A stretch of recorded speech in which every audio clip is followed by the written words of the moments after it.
take. I'm just saying, like, from their point of view, they're thinking like they're creating presents for the players. Like they're creating like small Sorry surprises about that. Just that's going to make the players really restarted happy, the stream, and they're going to surprise them with. Like that's in my. so it's I assume it's like that for them. Like they think that they're just creating like these with a title goodies or whatnot. that's going to be so cool and everyone's going to love it.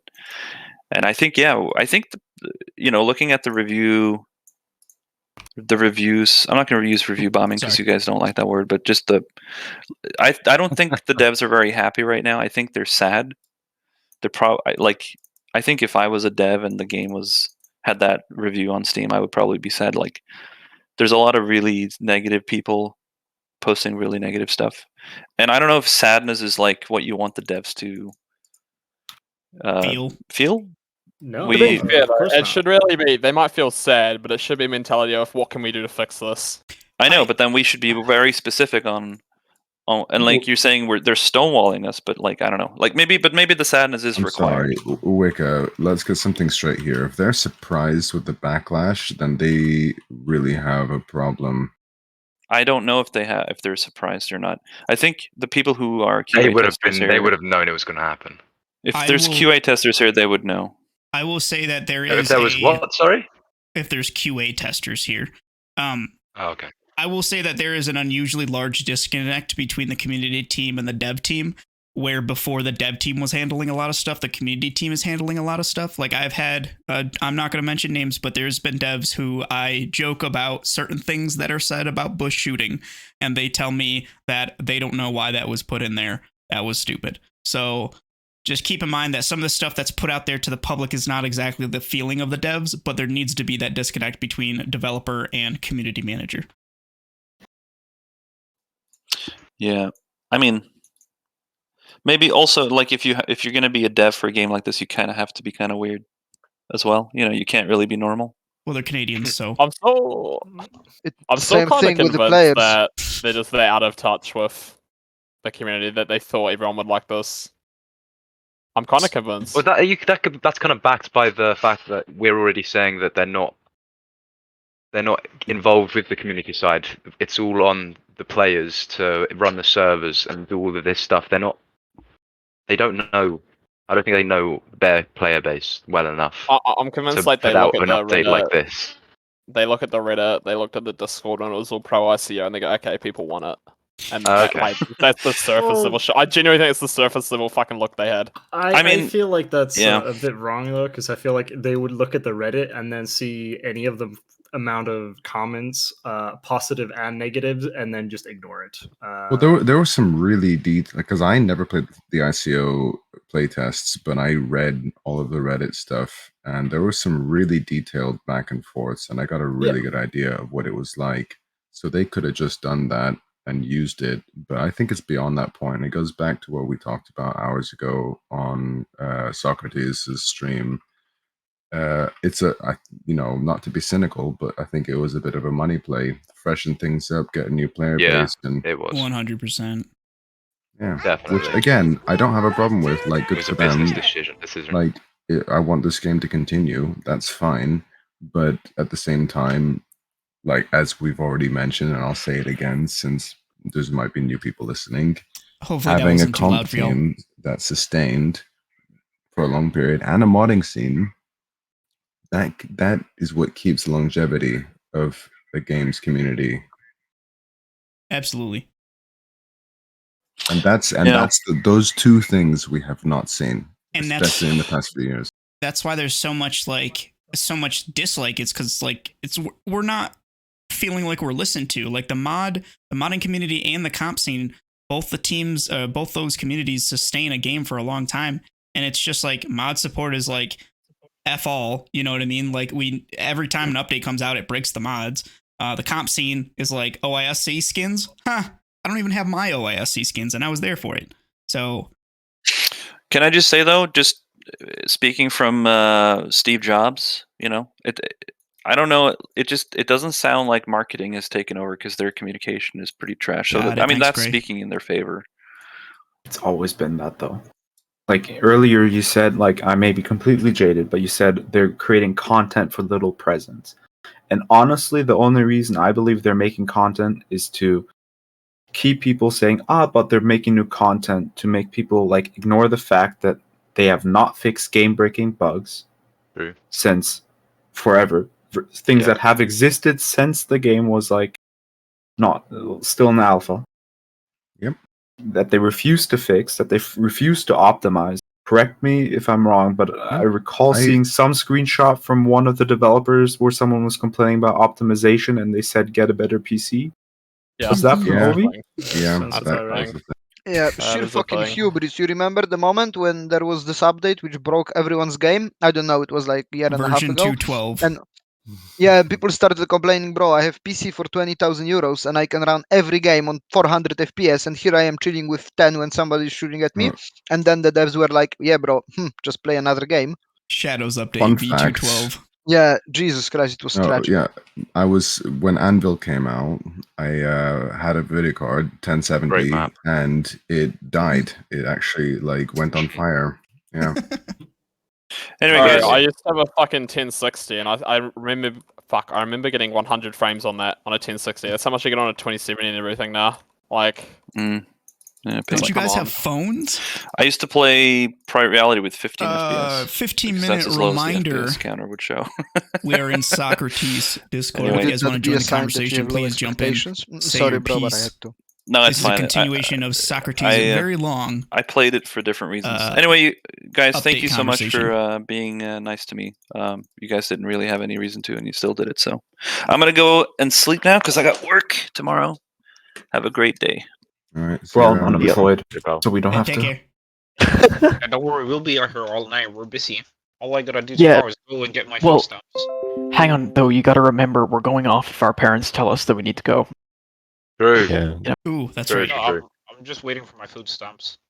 Yeah, me too. That's what I was about to say. I'll send some money in the mail for you so you can buy some food. Alright, give me my PayPal. Yeah. All right, now. I want See ya. food, I want ciggies. Bye, guys. See ya.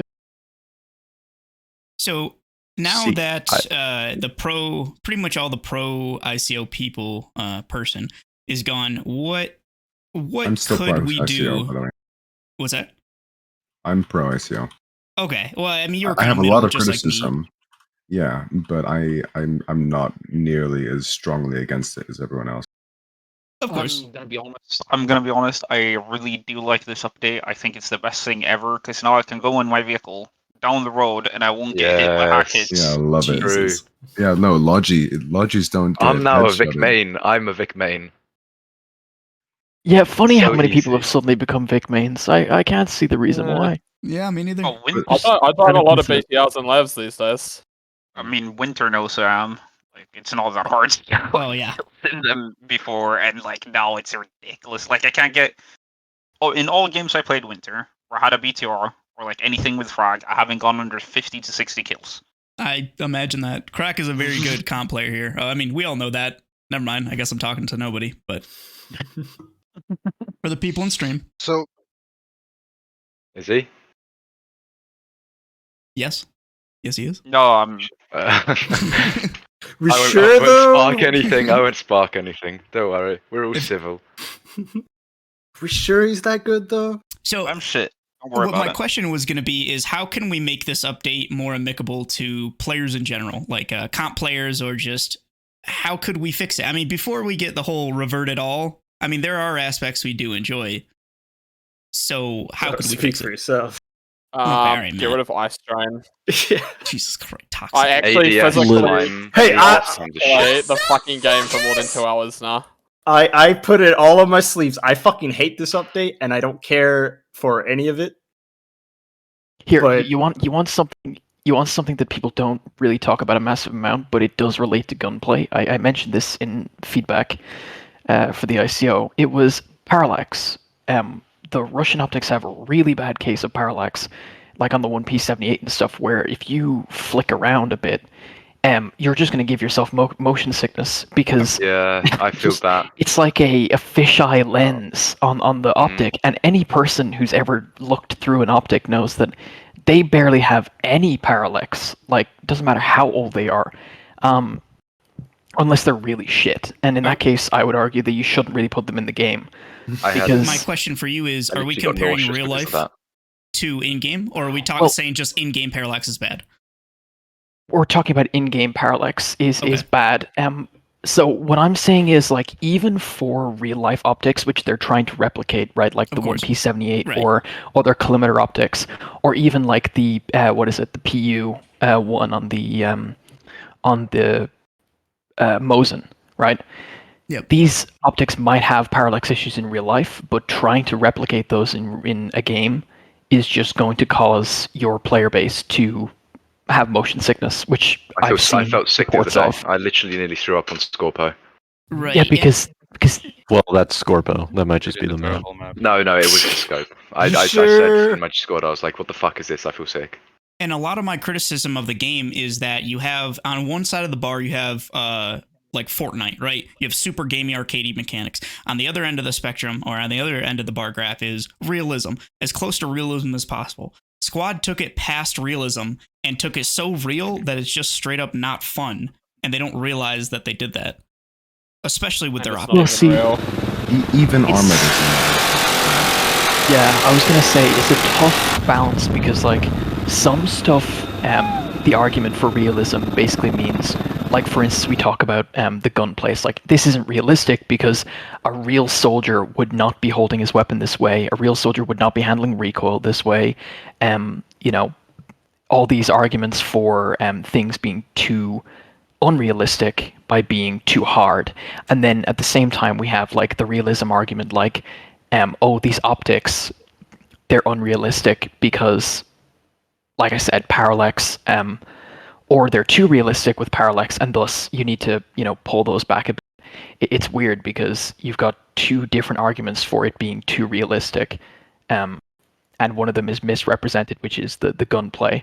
The gunplay is not realistic at all. No, not at all. And then the parallax is too realistic and doesn't fit into a game because in a game, when you're looking through a magnified optic, you're still looking at an object that's directly in front of your face. Whereas in real life, when you're looking through a magnified optic, a lot of the time, they're second focal plane and you're looking at the object at range. So yeah, it's so tough to get. And another thing to add, too, that I wanted to mention, with real-life optics, there's certain reasons why optics are selected for what they're selected, and there's different things. But the ACOG, something that I'm very intimately familiar with, was specifically chosen by the U.S. Army for, the Army and then the Marine Corps, was selected for a few reasons. Its durability, its no reason for batteries, its low parallax, and the fact that you can shoot it with both eyes open. Presenting the image to the eye instead of having the eye focus on a further target. But that's not represented in game. And the stupid thing is that because you can shoot that optic with both eyes open, technically there should be no blur around the screen. But of course, we want to just we want to make it realistic with all this crazy parallax and glint, but we want to forego actually using the optics, which just shows me that they're not very experienced in their they're just game devs. They're just recreating what they see rather than how it works. Yeah, but again, this goes back to the point I made earlier, Winter. They are surrounded by people who do have this information, who do have this experience. So what the hell is going on? I have comments about that because for one, this is a Canadian development group. We know, or if you don't know, Canadians, no offense to them, their budget isn't exactly the largest. So you say they're surrounded by all this knowledge, but I see a lack of knowledge. For example, if we go ahead and take a look, I'll show it on the stream. It'll take me a hot minute. But they had a picture of all those optics on the desk, right? Do you remember that? Did anyone see that? Yes. Okay. Yes. Well, With those were airsoft. Yeah. A few of those were airsoft guns or optics. Do you think that's represented properly if they're using airsoft guns or optics? No, I don't think so. Well, so. It's funny because, like, I'm not an American. However, I play airsoft, and a lot of the stuff that I use is made in the US. I have Vortex optics on my weapons because they're not ridiculously expensive. Yep. All my clothing that I wear is all Cry stuff. And I know for a fact that even like the cheapest, made in China red dots don't have parallax issues. And even the cheapest, glass that they use for their optics, yes, it'll be poor quality glass, but even that has less parallax. I've seen optics based upon the 1P78 that have less parallax than the actual 1P78 in this game. And like the guns, albeit not shooting real rounds, the manipulation and everything is pretty damn close, even to the weight for some of the rifles. So the argument that someone has to have practice with a real firearm to know what they're talking about, it's just down to research. Like it just doesn't feel like research has been done in this case, or enough research to make these changes that they've done. Yeah, no, and if you want to bring up the budget point, all they had to do was ask the community. Do you know how many people in this community would just be like, "Hey, yeah, I'll lend you my optic. I'll post it over, no problem." Yeah, but you see, Red, your optic isn't realistic, so one of the things I always like to one of the things I always like to flex on is in one of the videos that I put out. Don't watch it; they're terrible videos. But I put a real world video of me shooting a 240 standing up, looking down the sight, and a 249 standing up, shooting down the sight. And you can see that the recoil is not bad. It's not heavy to move around. It is a 17-pound weapon, but they're very easily controllable because of their weight. Yet, when I play squad, the gun just flies off into space. And that's what I'm talking about when I say past realism. So they have the sources. It's so bad that it's not even realistic. Exactly. They have the sources. They're just willfully choosing not to do it for a gameplay perspective. At least that's what I think. Can I weigh in on this? Absolutely. So I think they've addressed this a ton of times. Like, they know that's not how a machine gun works in real life. And I think they also know that's not how optics work. And I don't like the decision of how they did the peep optics with the blur around. I don't personally like it, but I'm pretty sure they didn't do it out of realism or something. Maybe because it feels realistic, but it's not that they didn't do enough research. It's just a choice they made, you know. Well, when their target real quick, just I'll keep it short. In every single post that they put authentic, not realistic. So there is some credence to that, but it's not very authentic if you get it wrong. We went over this at one point, yeah, and I'm pretty sure the first blog post about the ICO, they did specifically say realistic. No, yeah, for sure. I think realism is. Did they? I don't think it should go out the door when discussing squad. Like that's like the base of everything. I'm just saying, and I'm not like supporting the parallax or whatever. I'm just saying I don't think it's lack of research. I think it's just design choices. That's all. For better or for worse. I've said this multiple times throughout the past like 4 or 5 podcasts. There are probably people here that haven't been watching that entire time. There's definitely people in the chat that aren't here or that weren't here for this. Like, this is happening on the whether you want to argue the realism side, Discord, you want to argue the authentic Discord, side, so or you want to argue the experience You're all welcome. side, whatever Keep you it want civil, to argue. Try to watch the language. If I'm playing a game, a Superman game, I made this comparison before. If I'm playing a Superman game, I want to feel like I'm Superman playing it. Yeah, and if they literally put kryptonite in my hands for the game, for the entirety of the game, and I never get to feel like Superman, well then there's no satisfaction in playing a game about being Superman. The same thing kind of follows here. Like, it doesn't matter what the idea is. If you're playing a game where you're supposed to be a trained infantry soldier, infantry marine, and infantryman, period, and the mechanics of the game make it so that you never feel like you're a trained infantryman, then it kind of defeats the purpose. And being an active duty Marine Corps infantryman, like, playing this game does not make me feel that way. And it's honestly, like, if you want to argue the realism side, it's honestly insulting that they think that this is how trained infantrymen manipulate their weapons.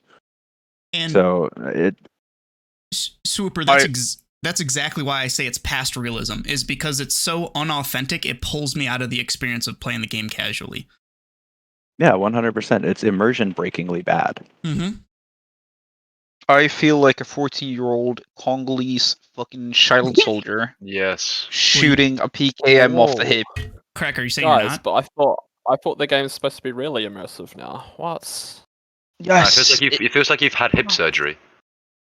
And then another aspect that I've pointed out as well is, like, one of the reasons why I'm such a big proponent of changing the suppression from a full blur to more of a tunnel vision is, A, if you're talking about the realism argument, when you are suppressed and adrenaline's flying and everything else, you don't go blind. You get tunnel vision and get hyper focused on whatever you're doing. But also, if you want to go on the immersion, experience, cinematic aspect, you can't really be immersed or enjoy the cinematic aspects of the game if 75% of the game your vision's completely blurred out and you can't see it happening anyway. What's the purpose of ICO specifically, to make it more realistic? Is that what they kind of go I after? thought the main was to make it slower. So, No. So paraphrase from I'm the text, it was to bring it back in line with their PR goals. However, they're contradicting themselves because I posted a link. Matt has it. He's shared it a ton of time. Merlin, the CEO, when Squad was in, I think V1, when it first came out, the goal was to go in between a casual shooter and PR. So bringing it back into that role, it seems like they're going more towards PR than they are into a casual shooter. But it's meant for authenticity. Also, just to mention on the blog post that I was referring to, they say realistic 4 times in it. 1 time it is completely irrelevant because they're talking about PR. The second time they say realistic, they are referring to the expected time to be suppressed. So suppression is now applied in more systematic way to so it should only occur in situations where one should realistically expect to be suppressed, which not true. Recoil has been tuned to make full auto more situational and to create realistic trade-offs when using different kinds of weapons. And then it goes on a bit more about how you can be very accurate. This is going to be slightly off topic, but can I just finish the go last ahead. one? Sorry, go ahead. And then the last time they mention it is in look and feel. More realistic movement of weapon in sway and recoil, inspired by helmet cam footage and experience of our developers, many being active or former service members. Now, obviously, I'm not saying that they necessarily 100% think that this is realistic. This could be someone that isn't part of the dev team or miscommunication. Absolutely. And all of that. But just going off of this blog post, it very much so would seem that they believe that these changes in the ICO are realistic. And that's important to keep real quick, Red. It's important to keep in mind that yes, there is that disconnect between dev and PR team or community team. So there might be a little bit of hype and a little bit of fluff, and they might not understand that saying realistic is not the same thing as saying authentic. So definitely some there's got to be some miscommunication there. Go ahead, Red. Yeah, just to say, like, let's just bear in mind for a second here, and I know I brought up, like, they were put a lot of effort into the ICO instead of fixing all these old bugs and stuff or optimizing the game, but then also OWI has been developing not just the games that they've released that are now dead, one of which didn't have the problem that we have in Squad with the MBTs. You can shoot coax and main gun at the same time in one of those games. And for some reason, OWI still hasn't implemented that fix in Squad. But beyond that, they also took the time to make a virtual reality Nilsim version of Squad for military training use. So, it's not like they don't have the technical ability to be able to do a lot of this stuff, at least in theory, given the fact that they supposedly have done this stuff and we've seen a lot of it. Nothing actually beats being at work when they pull out the simulators and you sit on a PC and communicate and shoot. It's the best fucking time of my life. Hey, I got my first virtual kill, I'll have you know. I even took a picture with the bodies. I'd like to give some different perspective on the idea of realism or authenticity or whatever. Like, I think it was Matt who was listing some of the times OWI used the term realism, and one of them was like the trade-off between full auto and single fire, right? I think that's a good example. So in real war, let's say, you won't really use full auto for long range engagements. But in game, you won't be engaging at the same distances, right? Because you're not gonna fucking bum rush enemies. Like if there's a 10% chance you're dying, you're not gonna take that risk in real life, but you will in game. So in squads, you're playing out the same scenarios you would in real life, but like in shorter ranges. So to compensate for that, to have an authentic, realistic feeling looking firefight, you increase the recoil or increase the sway or whatever. So I think that's sort of the goal with the guns handling like shit, because all of the you want it to look and feel like a long range firefight when it's like 150 meters out, which is like an easy target to hit for a trained soldier. Point click shoot. So are you saying that the full auto change is realistic, or did I just kind of No, I'm mishear not that? saying it's realistic. I'm saying how some It's a changes are trade-off unrealistic, to, yeah.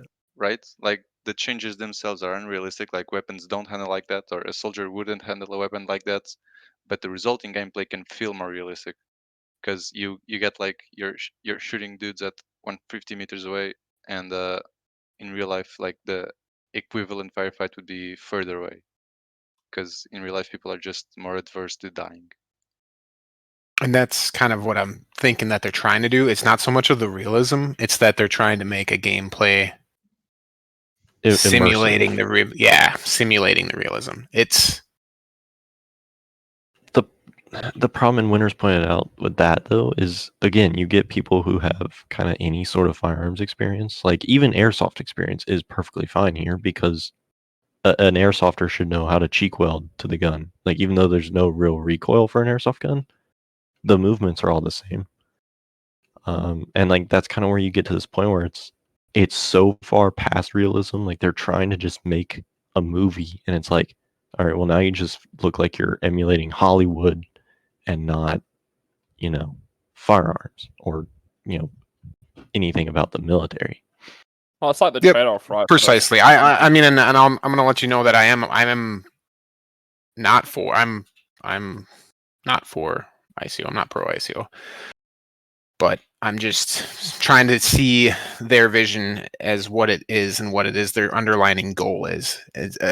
Semantics apart is what I'm saying. Like they're trying to do something, whether that be making those firefights longer or whether that be bridging the skill gap between, say, players that are really, really good and slowing it down for a little more of an experience for player base to grow, I guess. It's just I don't know if that player base will reside in the coming months. That's going to be the big determining factor of where it might go in the future. I don't know if you guys remember, but not my experience, but definitely something that I was surrounded by a lot early on in the game was a lot of my friends and a lot of people you'd be playing with. It's like, I don't know where I got shot from. I don't know where they are. I can't see anyone, all the rest. It's like, but like now what's it going to be like? That's going to be even worse. It's already that way. As someone who teaches new players, I mean, I predicted this even from playing the ICO, is that it's going to require more effort from squad leaders, therefore more burnout and less competent squad leaders overall, leading to, at least in the beginning, leading to a less enjoyable game experience at the start. New players are having a hard time for sure seeing people, but now when they get suppressed, they just like lose faith, and it's like, don't worry about it, homie. You try to console them, but it's rough on the starter end. Like people that just bought the game, it's rough. It's not easy. I think we can put a big asterisk next to that statement that this is like your perception of it and definitely not a fact. Like we don't know. I mean, no, you're right. Because Multi-thousand hours players. teaching new players for the last 5 years definitely don't count for anything. Yeah, no, I'm just saying I can. Some guy is gonna make the exact opposite statements because he just like over the past few months you hear like two different people on the Discord saying they had the exact opposite experience like all the time. Right. It's just hard to know these things for a fact, you know. Like, I'm not trying to discount your experience. Things changed when the muzzle flashes came in, for sure. It was a lot quicker to find where the shots are coming from. But for a long time, most people, I'm fairly certain, at some point had trouble figuring out where the shots came from. What update was Yeah, that? that's an experience I'm trying thing to that figure out comes. whether I played before the muzzle flashes or not. Oh, what a time that was. People sitting on coats 600 meters away. Yeah. So muzzle flashes recently got a pretty massive buff. If that's the muzzle flash buff that you're talking about, because muzzle flashes were there, but they got an increase recently. That's why I'm asking Red, because like I want to know specifically when, or at least a sort of. It's probably one of the last places. Yeah, it would be. No, Oh, it would be was the a Marine recent- update. Oh, okay, It would yeah, be. yeah, It yeah, would yeah. be the. Yeah, it would be. Because I went to that like the playtest enters, and I remember seeing like, yo. Right, it was And that's super what you obvious, were, and then they toned it back. That's what you were referring to, Red, right? Yeah. Okay, gotcha. Yeah. I just wanted to make sure on this, Yeah, so that it wasn't something that I wasn't aware of. But yeah, no, it's fine. Then yeah. Because I remember sitting there at the playtest thinking like basically it's gonna change everything with vehicles. Because now like on long range maps, I don't even need to look for people. I can just look for muzzle flashes. Basically, that's how I remember it was the Marines. And now with the counter, with the increase of suppression, just the whole vignetting and stuff like that, suppression in general, it seems like the blur effect is now blurring out the muzzle flash, making it more difficult to see the returning fire.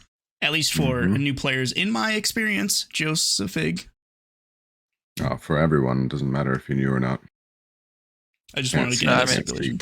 Hold on, Winters. I just want to clarify. Like, we can say for a fact, like, oh, the ICO introduced blur when you're suppressed. Like, that's a fact. But all of these things that we, like what you did just then, it was conjecture, right? It was your own impression of what was happening. I'm just trying to differentiate that. I'm not saying you're not right. You know what I mean? No, okay, but I just take myself as a somewhat decent source, as I specifically teach new players and deal with new players willingly. I would think that even though it is conjecture, it's a good source to go off of. Not saying it has to be like God's truth. I'm just saying it's a good jumping off point. I mean, we can just use logic. Like the first couple hours, we all had problems spotting people getting the game, right? Yeah, and now we add a blur effect to it. It's gonna be harder. All they gotta do is swap out the blur for tunnel vision. Yes. That's all they gotta do. Yep. You see, the issue is that the new players won't matter, or the blur won't matter to the new players because they're just going to click said anyways and be on the ground, because that's what happens every time they get shot at. And I do want to highlight this comment by I'm going to fuck this name up, Name Dietz. He's coming in pretty strong with some pretty good comments, but he says a good headset with surround sound is key to reacting to enemy fire and identifying direction. Unless you literally see the enemy, sound is crucial. And it is. Every single one of us here knows how important a good headset is for squad. I had mine on like the wrong side one. I was very confused. Oh yeah, every time. Them wireless headsets. Oh, it wasn't even wireless. Oh my god. That's why you have your comms left and right, and you'll find it right away what's going on. I hope you're a comp player that too. is one thing that says a lot about the whole like ICO will push people to work together and communicate. Meanwhile, you have players who are just spawned in on a hab, and then there's a vehicle to their right shooting, and they go, where is the enemy? It will never matter. Like, what would be ideal? Like, realistically, like, yes, like this fucking update, you can probably do shift fires and shit, but it's not gonna fucking happen in a pub Hey, watch game your fucking language. unless... Kids watch this shit. Right, yo, sorry. Unless like Winters, me, and a bunch of other guys who know what we're doing, actually started doing it and communicate. Because if I go and I tell you to shift fire, right, it's not gonna happen. You can't expect people to know how to play and communicate before they learn how to play and communicate. Right. So we talked about this earlier about the Sherpa sort of thing, and I was just thinking about it because we also talked about the lack of support from OWI to the community when they've requested it. So it's really, really, really funny now that I realized it. On the one hand, they want the community to sort out a lot of the grunt work on that side of things. And at the same time, when the community wants the help back in order to do their job better, they get nothing. We are chatting in Socrates Discord. If you guys want to join the voice chat, please feel welcome to and add your input. Like, a lot of us are more than I mean, Winter is a very good example of someone who's more than happy and willing to do the Sherpaing. Fair play. But then when we ask for stuff and we don't get anything back, what does that say? Well, I mean, it's primarily why I stopped going to fucking playtests. It just feels like a waste of time. Right. Crack, are you in CPT? Yeah. Oh, okay. You see me often in there, huh? Oh, no, because you said stop going to playtest. There's like barely any playtest, but you're literally echoing how the majority of our CPT members feel. And it's for the exact same reason. It's kind of like, what are we here for? What are we doing? Because it doesn't matter if we give you feedback. You're not going to follow it. So honestly, we feel like a free paid QA. Not speaking for everyone. I'm sure people feel differently, but that is the general consensus, at least with the CPT members that I'm close with. They've been like that for years, Winters. Well, no. I mean, okay, I'm gonna out myself right now. Flooded Nerva. That was me. I'm sorry. It wasn't implemented the way we wanted to, but that was my suggestion. So sorry about that one. But point being is that they do listen. It's just sometimes they don't listen the right way. We need flooded anvils. You dare, need.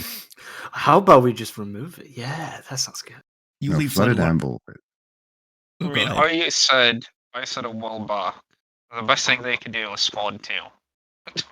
See, the issue though is Squad 2. Just rework it. Like all the fucking spaghetti code.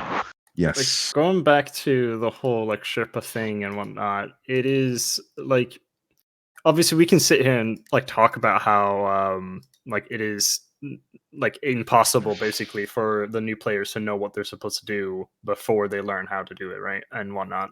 But at the same time, what are you supposed to do about it, right? Because I had no idea what the devs could do to help us necessarily with teaching new players or teaching them other than making a tutorial. But as was mentioned earlier, is that just because the tutorial's there doesn't mean that people will use it. Right. Now, I don't think I'm not saying that it shouldn't be implemented just because of that. I'm saying like it should be there. They should do something, but I don't think it would help necessarily. No, I know, but then simple stuff, really, really basic things like the create a squad button is there, and then rando new players just click the button and then it fills up and they have no idea what the hell's going on. Why is that always been a thing? Teeny tiny consideration they could have made. The thing that I worry about when I say things are so easy and simple is I'm not a game dev and I don't know what is simple. It could be underneath like 9 layers of spaghetti code. So let's say they do fix that. They do make it so it's not so easily clickable, or maybe it explains it. And then all of a sudden tanks don't shoot out of their main gun and there's a piece of armor missing from the front. Like and that's I think the issue with like fucking around with all of that stuff is that I mean, damn boy, he's thick, boy. That's a thick ass boy. Because we already know that issues with layers, for example, or factions, they're not rolling that back. They're just telling you to not play it. Yeah, but again, this goes back to my whole point about like they've released 2 games since Squad came out, plus the military thing that they did. The R1. Yeah, so exactly. So it's not like a third game. I just want to check the games you're talking about is Postscriptum and whatnot, right? Beyond the Wire, yeah. Yeah, so and Starship Troopers. So yeah, third one. I think it's slightly disingenuous to say that they are made that, considering it is not entirely the same people. Right. Kilo points that out. They are the publishers of them, but to the defense of Red, a lot of the devs either came from or were modders for Squad. They were hired and then tasked out. For example, Baron, he made the Canada mod, and then became a map maker for Redstone, which was Beyond the Wire, and then now is lead game dev for Squad. So just to see how people move around, that is entirely possible. Continue though. I'm sorry. I mean, my point is allocation of resources, bang for buck. I mean, they made the choice to stick with the spaghetti code. I know it's obviously easier said than done to try and fix the spaghetti code, but realistically, what are they going to do? Just keep adding on? I mean, obviously ICO has worked out quite well for them, given the fact that it's not extremely buggy. Don't touch my spaghetti. Something's got to give at some point, right? They can't just ignore the spaghetti code forever, or will they? Because it seems like they will. I mean, they work on it little by little. Like we already, after fucking years, we can change to the coax on the tank and not unload the main cannon. Right. Yeah. But there's not like one concept of No, okay, spaghetti. all right. Sorry. Can I just come in here for 1 second? And no offense, this is not directed to you, Josefig. Okay. But I call bullshit on that because the French modders found a fix for shooting coax and main gun at the same time, and it took them like 15 minutes to do, from what I heard. I have insight. So they did find, it wasn't a fix, they found a workaround, and that workaround was more spaghetti code on top of it, and as soon as the next update came, it broke. So take that with a grain of salt. That's all hearsay. But look, I think I can speak as a developer. Like I'm not on game dev, but I think the same principles apply. We just get fucking a task put in front of us, and they say do this, do that, and when you're planning a bit long term, you allocate some time to like tech debt, which is like the technical term for spaghetti code, right? To undoing the spaghetti, and you really just work little by little in the you hit milestones, you miss milestones, whatever. There's not this. I don't know how exactly what I'm trying to get at. Just giving you the idea of how it works. There's no end to the spaghetti code, Right. To his point, housekeeping of data is rarely a thing set aside for resources and projects. It's typically the next project that needs to get coded. So housekeeping is just, there's no return, there's no ROI on it. So they don't allocate those resources. That just doesn't happen. It's a pipe dream. Every developer wants to do it. Every QA person sees it and they also want to do it. But it can't happen all the time. Right. All right. I mean, look, that I'd say is a really important point for you guys to actually make, not just for me as educational, but for the wider community, because we don't really hear that side of things enough. And it's not like OWI are making the case for themselves. So I do appreciate the fact that you guys are laying this out. Right. I think it's less, obviously it's less of a developer thing and more of a publisher thing and a higher up thing where they need to actually like take time and allocate time to fixing some of the issues rather than just trying to build spaghetti code on top of spaghetti code whilst fixing some of it, but not actually like putting any time into it. I mean, I don't think I need to like list all of the bugs that are like almost game breaking that have been in the game for however long that will more than likely never get fixed.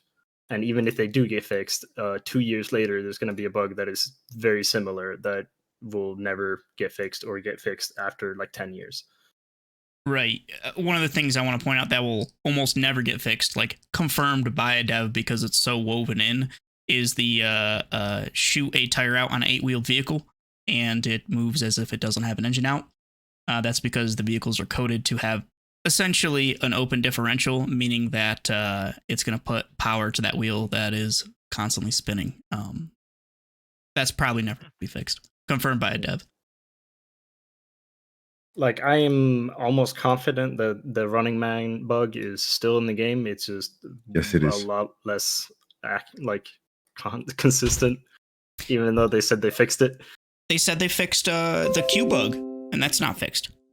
And that was in their recent post. So yeah, no, as an admin, I can tell you right now, Running Man is still a thing. Q bug experienced it tonight. And so it's like they say they fix these things, and then they either show up a few days later, or they show up maybe a week or a month or however long later. And then they push out more updates that break more things. Yep. I mean, look, I don't have too much of a problem with the Q bug, and yes, the Running Man bug is kind of bad, but there's an admin that can help. What gets me is like once you're in the game, and then your vehicle flips because a teeny tiny pebble capsized it, and then you're just trying to reset your vehicle because you can do that, and then it gets to like 99%. Yeah, and then Yep. and then your the vehicle VTR starts rolls taking around. damage. Like 3 times in a row also. Yeah, So four times, 5 times. Their Band-Aid fix for that, it was introduced a while back, but essentially repeat flip attempts will be faster. And like it's a small Band-Aid fix, but no, it does work. It does work. It's just not fast enough. Exactly. No.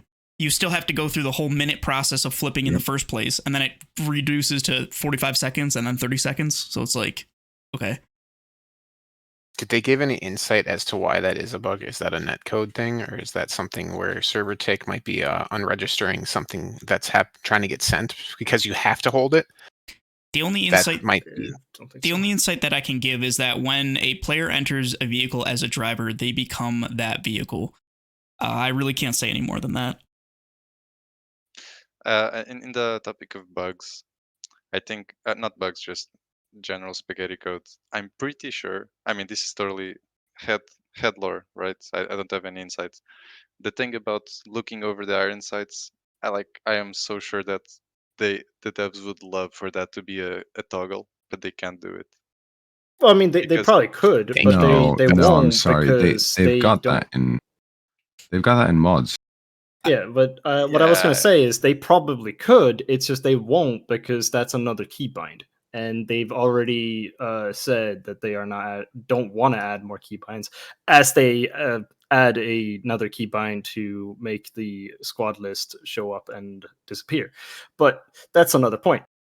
Well, no, sorry, just to come in there. For optics that don't have ranging, just make it the ranging button. So I can add a little bit of input here. Nameless Dev playing with him as a casual friend, just casually discussing things in video games, and he told me pretty much anything is possible, but one of the reasons that stops them from doing certain things with Squad is Squad already is becoming like a button nightmare, and they don't want to add more. And I shot him some ideas like, oh hey, what if it's like hold T and then go down to range, or hold T, and we were specifically talking about packing mags because I would love to see that as a feature. He's like, oh well, would it be a separate button? And basically it amounted to that is just another part of the game that isn't exactly necessary. And when you say it like that, I'm like, yeah, I agree, because right now the Running Man bug, because back then it was a bigger issue, or the flip bug, all these things were much more pressing. And it seems like they really want to fix bugs rather than work on features, but they're being forced to work on features. That's personally what it feels like to me. Okay. It's nice to hear that is the case. And of course, it's very easy for us to poo-poo the devs, but you're right. Really, a lot more of the focus and the heat and pressure should be on the publisher. Yeah. It's a good point for everyone in the stream, in the chat. If you see people pooing the devs, I think Winter makes a really good point. Let's try and redirect that as much as we can. Constructive is always the best, and honestly, if you write it down or make a video about it, like they tell me, that same Nameless Dev was telling me, like so for this update, because I didn't know about the update, he was telling me that he went years back to the PR days, like right when it came out, like not PR days, but V3, Alpha 3, sorry. He was literally looking at feedback for the ICO from the people that came from PR for it. So they do read stuff. You just got to write it down. You can't just talk about it, you know? Gosh, that must have been from the forums. Yeah, I think it was. He couldn't tell me what it was back then, so I didn't have any basis, but now it makes sense. Just a weird random. I think people are having a hard time accepting that the devs can simply hear your feedback and just disagree or decide to go another way. Right, of course. I think in particular with the recent, the uproar, against the ICO. You had a bunch of people upset, all the negative reviews, and a lot of people specifically are saying the devs don't listen to us. Like, I'm pretty sure they're aware about it. They made their choice. And another thing that I've spouted to at least my community is OWI is kind of like a whale. They're gonna do what they want to do, and you literally can't do anything to kind of to stop that. They're gonna make the game they want to make, and that's been true for years. Nobody wanted the game to be more comp, but a dev did. Nobody wanted the ICO to be a thing. Not nobody, but a large majority of people didn't want it to be a thing, and they did. So they're gonna make the game they want, and they're gonna be along for the ride, or all of us are gonna be along for the ride. That's how I personally feel about it. Right. Well, I'm off to sleep. Good night, everyone. Thank you, Red. I appreciate the input. See you guys. All right. What is? I don't have a list. I'm literally freeballing all of these ideas. Man, that was way off topic, but I love the off topic stuff. Okay, that's an idea. So in terms of, obviously vehicles are overpowered. Crack, I'm sure he just woke up. What do you think they could do to make vehicles still enjoyable to play, yet nerf them so infantry still has a chance to not get clapped? I mean, I said this pre-ICO. I think we talked about this on the Docs podcast back in the day.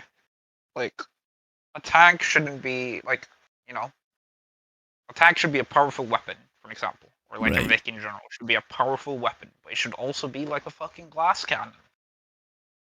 Like, I shouldn't be able to take it to core and drive it around in circles and just mow kids down, right? But, like, personally, like, fragging the game is not, like, accurate to real life, right? So, here comes the thing, what I'm saying, okay? Right. I would say make the vehicle stronger in, like, output of firepower, right? Maybe buff the frag, give him thermals, right? But I should, at the same time, if I get hatted, bye-bye.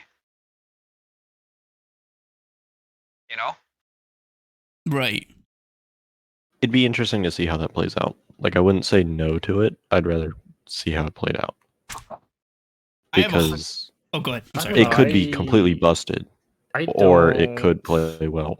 Yeah, I don't. But I feel like it would probably be more busted. Yeah, I don't agree too much with that one, but obviously it's hard to really say without actually having like played with it. I mean, it's not gonna be that bad anyway, right? Because like, for the people that played before they added all the bullshit fog, infantry doesn't render past 1,000 meters, right?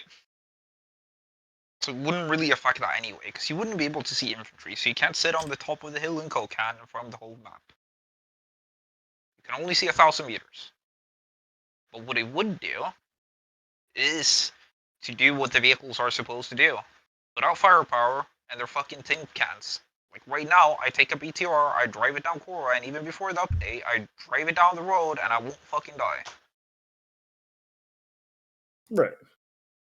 See, but you could sit on top of that mountain and suppress the entire map.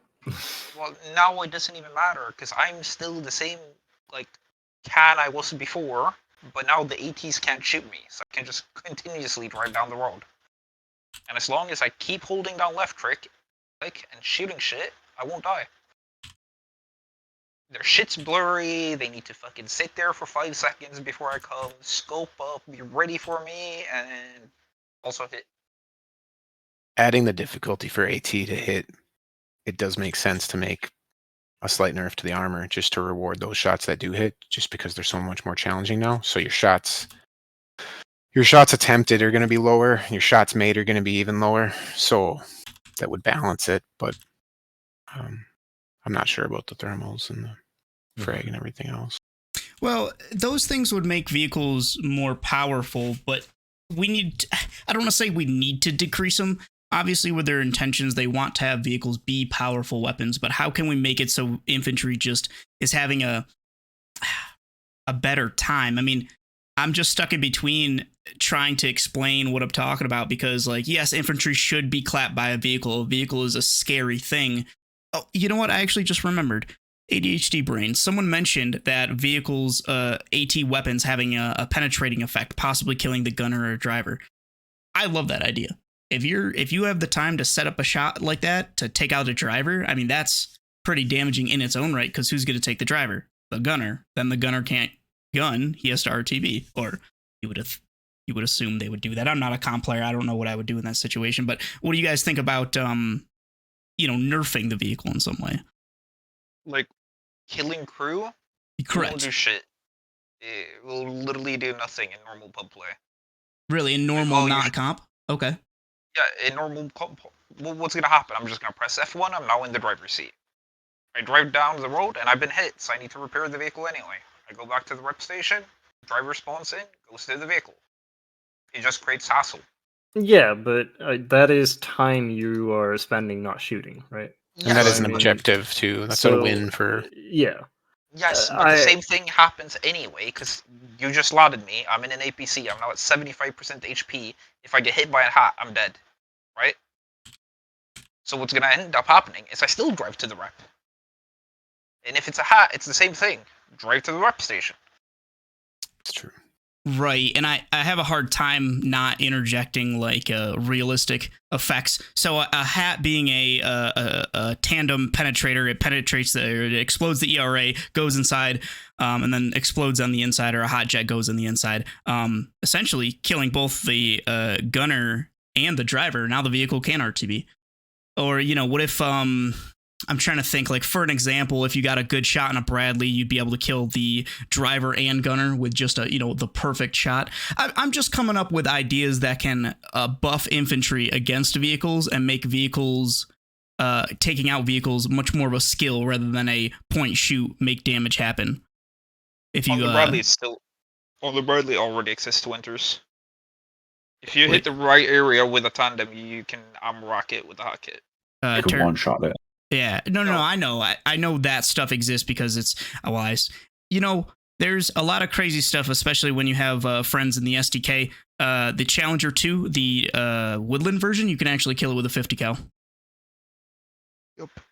So stuff like this exists, and I'm trying my best not to I'm trying to word my questions in a way that's constructive to finding a solution to making vehicles less powerful, rather than what their original idea was, which was garbage, but I can't talk about it. Just we know troop transports.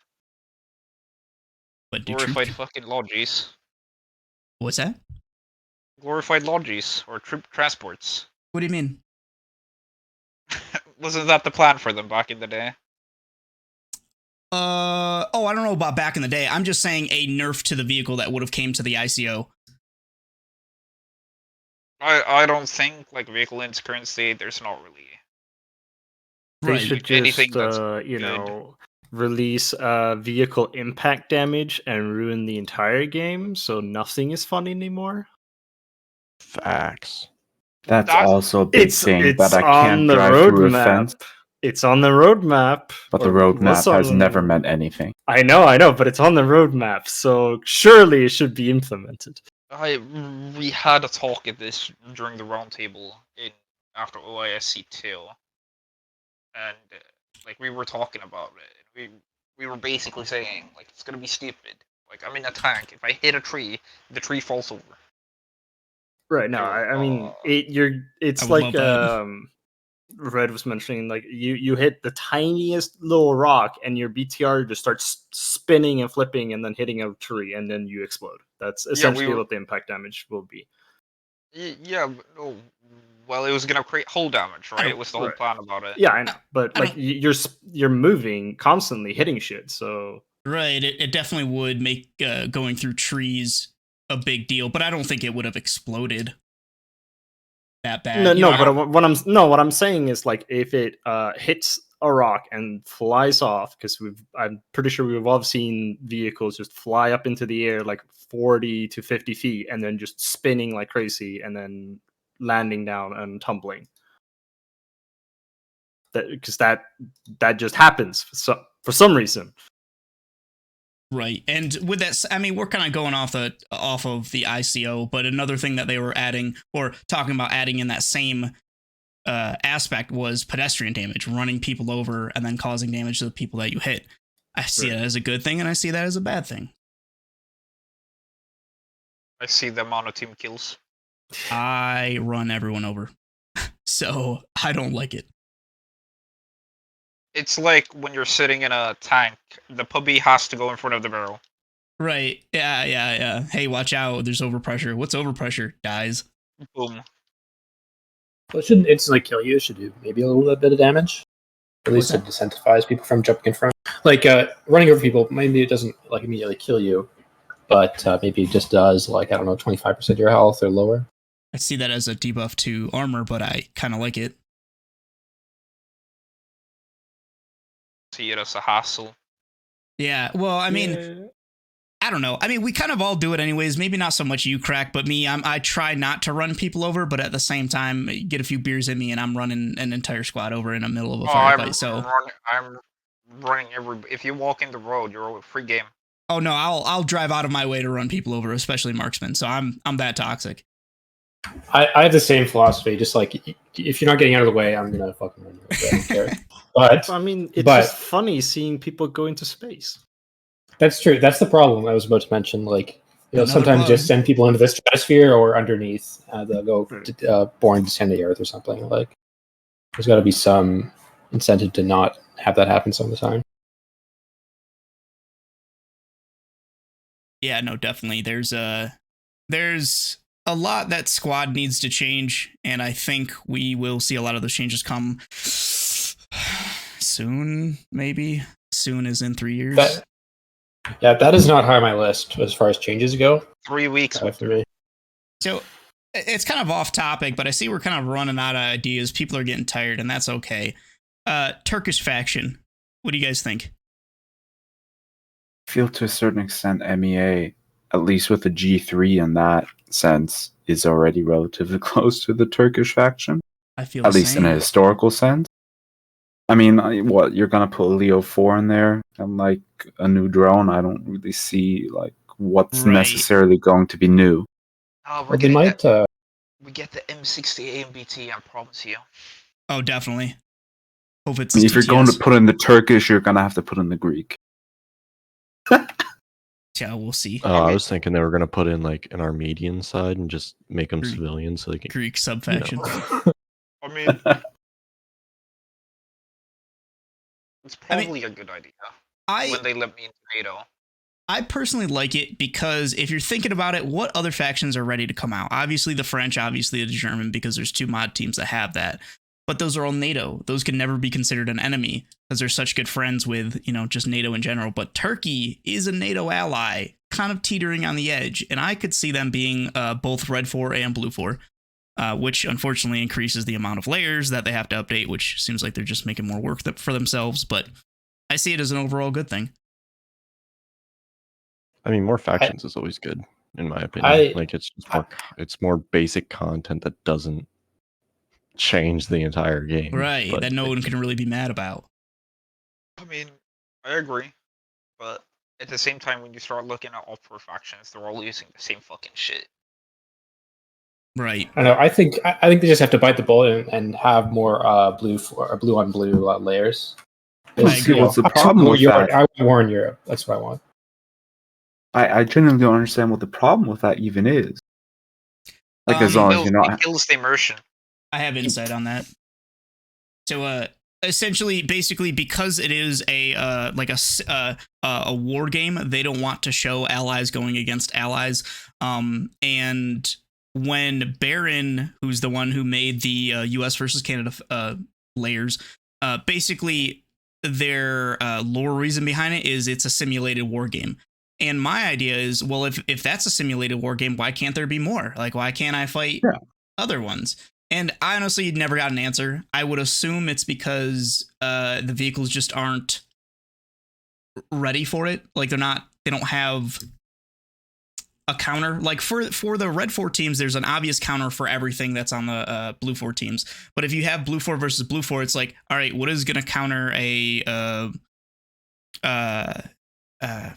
FE 420, the 40 mil on the Marine Corps side, as an example? There's not much. That thing Fs. It Fs a lot. It Fs a lot and it Fs hard. But the Marines just can't handle that, you know what I mean? So I think that's the reason why, but that's just me speculating. And then you don't just don't have. You're correct. No, I said give me Swedish. That might be interesting. That's some actual vehicles, then a different weapon. And that's why they're I said, technically gray for, or the Finnish. Someone in chat said IDF, and I like that too because they're all homegrown weapons and equipment. IDF. I don't think they'll do that just because they don't want to deal with political stuff. Yeah, but they're doing Turkey. My bet. I know they that's the thing, right? China. China. That's true.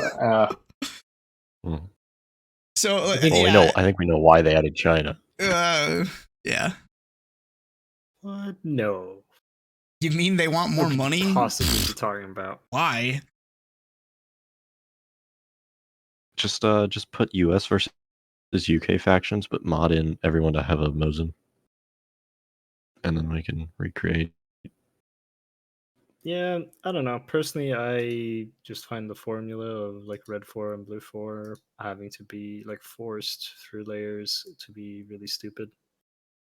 Honestly, the whole layer system is very convoluted and stupid. As I learn more about modding, it's bonkers. You should be able to make layers without having to make a mod. This is a hill I'll die on. Right, but like specifically what I'm talking about is the fact that you can't have U.S. versus Canada because they wouldn't be fighting or whatever. 100%.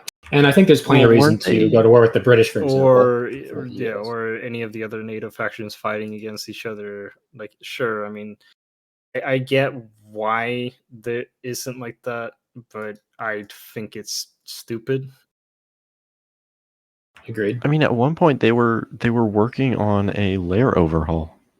Like I remember back when I actually used to literally run a server, or go through and mess with like the actual server files and whatnot. Like I remember they put in a bunch of files, and they were like, "Hey, don't touch this. This is all kind of experimental stuff we're doing." And just nothing ever came of that. And it's been 3 years now, at least. I have some insight. Regarding that stuff, there's also another thing that was kind of like added around that same time or worked on around that same time. You guys remember sub-factions? Remember it was supposed to be like a airborne version of Army? Some of those layers still exist where it's like 6 helicopters on Talil versus so that's the remnants of not the layer overhaul, but the sub-factions. That entire system got scrapped, and I think it got scrapped with the layer overhaul. But that from a dev's mouth, they said it was a half-baked idea that they implemented, so they just removed it. So now what sub-factions? Yeah, it is. Oh, I'm sorry. Go ahead, Gray. It was always really weird to me. Like the idea itself, like it doesn't really line up with any like actual need that we had in the game. I don't know. It's just strange. Right. I mean, like I could see. Go ahead. I think having like a coalition faction would be kind of cool, where you have like some players on like that are part of, or something like that, where you have 2 factions playing on the same team or something. Right. That might be cool, but I don't know. It really felt kind of limited in application. And I love that idea too, but what I love more is their new version of sub-faction, which is, so you got the U.S. Army, and the sub-faction of the U.S. Army is the Marine Corps. As much as I don't like to admit it, that's essentially what sub-faction is now. You have the Russian ground forces, and then you have VDV. You got PLA, and then the PLA-MC. So I think we're going to see more of sub-factions evolve into actual factions, rather than actual factions with objectives like amphibious airborne, infantry heavy. You're going to see that a lot more than what it was before, which is a fine trade-off to me. That makes sense to me. I had a topic that I think would be fun to discuss if you guys want to. Yeah. So I was wondering what changes you guys would make to two things like the logistics system and the spawn system. I'm curious what your all thoughts on that. If you would make any changes at all.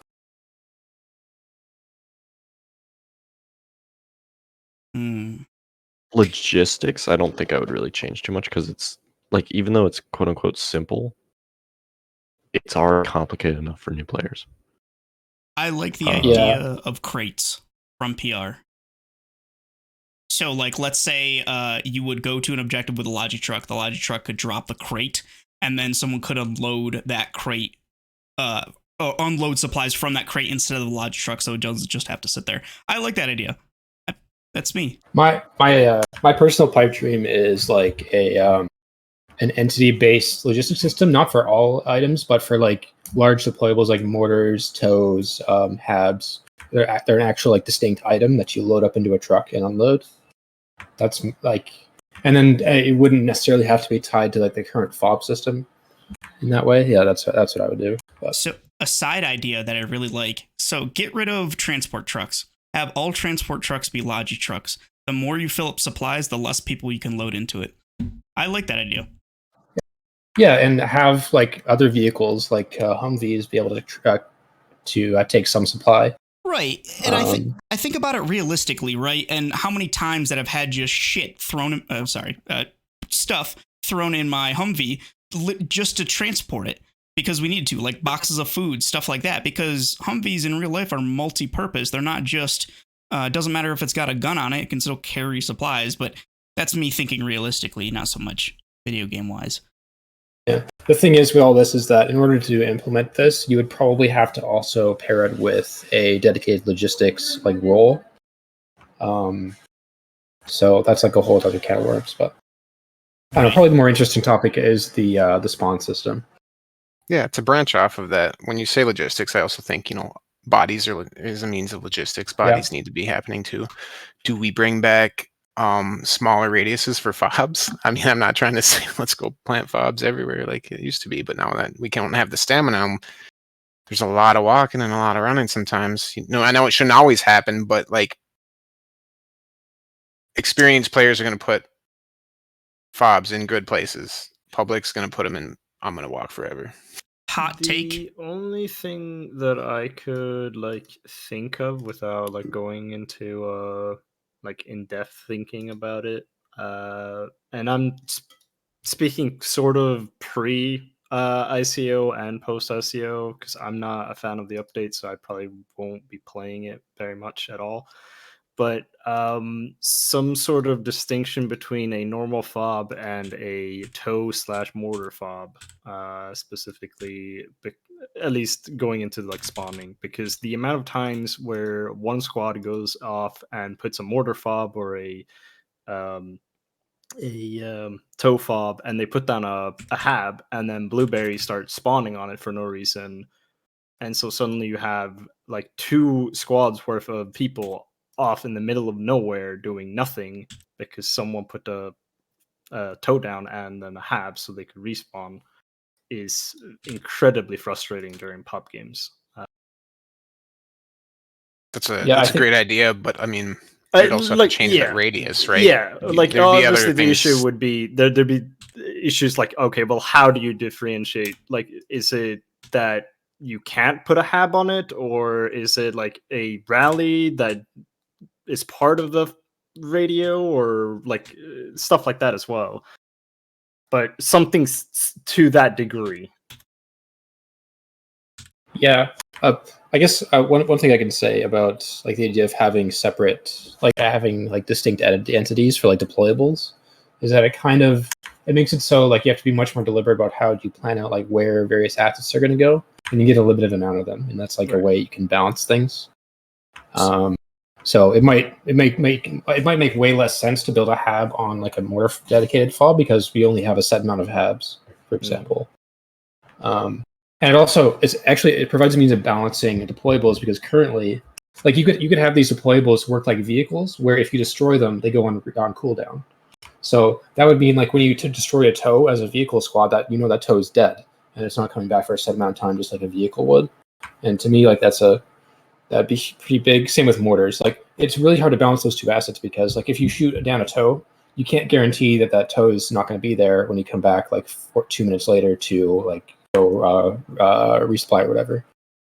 And that's actually something that was talked about, not a leak, but something that was openly talked about with devs is so let's say you have logistics and supplies. Let's say you want to build a hab. Okay, you throw in the hab kit and then you throw in, oh, you want a tow, you throw the tow in. But if you go and use it, then you don't have that stuff anymore. And it's not just that build is universal, it's you specifically go out with the kit that you plan to use.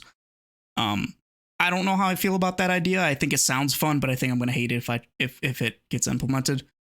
But again, this is all it's not speculation. I talked to a dev about it openly, so I can talk about it here, but it's not. Don't think it's going to happen. Like don't say like, oh, Winter said. Well, Winter said it, so flip it. And also they were talking about that with ammo bags. So like you would have a set ammo loadout, so like maybe 6 grenades, 4 bandages, and the rest is 5.56 ammo. And they're talking about how when you use that ammo bag, it has those specific materials in it. I don't hope that it gets implemented. That sounds way too complicated for my casual game. Yeah, that's like an Arma level feature. Right. I don't know if that would work well with Squad's player base. Isn't it kind of in BattleBit? Yeah, Hell Let Loose as well. What's that, specific ammo bags? Yeah. Explosive ammo or regular ammo. Yeah. Oh, interesting. Were you So spying? it is in BattleBits, sort of. Yeah, with the like supply drop things. Like you can only take you can take a lot of stuff out, but once a set amount of grenades have been taken out, you can't take them out anymore, I think. Yes, it is essentially divided up to a different amount of ammo type for different ammo. Oh, interesting. And so that might be interesting, like having like what Winder said earlier with dropping crates out of lodges or something like that. You don't even have to put down a radio, that you can put down a crate with like a few anti-tank AT4s or something. Lost. Well, if that's something they're actually considering, I see how like they could actually do like the asset-based system I was talking about as well. Like that's not as complicated in that case, like comparatively. Another thing that this wasn't talked about with devs, but just something that I enjoyed from the community as a whole is with that system of selection, because we were discussing like how do we limit fobs. Right now, the way to win is multiple fobs, multiple attack angles. That's kind of the meta, assuming you're on pubs, not comp, because comp is going to flank around. You're going to find those radios and destroy them for points. But Logis can only carry one radio, and when you put that radio down, then if you want another radio, you have to go back to main. So you can't place multiple radios like I do now, where I have the supply for 3 radios and 3 habs. Yeah, there's adding an extra layer of planning where you have to plan for, okay, we're going to go to this area, we're going to take 2 radios, we're going to take these amount of habs or something like that. Right. Or just sticking with radios for a second. Yeah, that'd be interesting. And now on the spawn, go ahead. I'm sorry. But the question then becomes, if you destroy the Logi, does that mean you lose the Logi's tickets plus the radios tickets? Probably not, anyway. I would say no. Yeah, that sounds like a pain in the ass. Yeah, Way too punishing. The real question there would be the issue of having new players take a Logi, and then suddenly you have basically 2 habs or 2 radios. And you're like very limited until you go back all the way back to main and get another radio, basically. I think we Wait, are you saying there? Oh, go ahead, Gray. Winter, does your idea imply that there would be a limited number of radios, period, for a team? There already is in the game, so that's something we could talk about after. But no, I wasn't. I was saying a limited number of radios per truck. Like, you can only carry 1 radio, but you have to go back to base, and you can pick up another radio to go back out. Yeah, and I think the average for a lot of the maps, it's like 3 Logis. Right? I think so. Yep. Yep. And Plus so helicopters. One transport.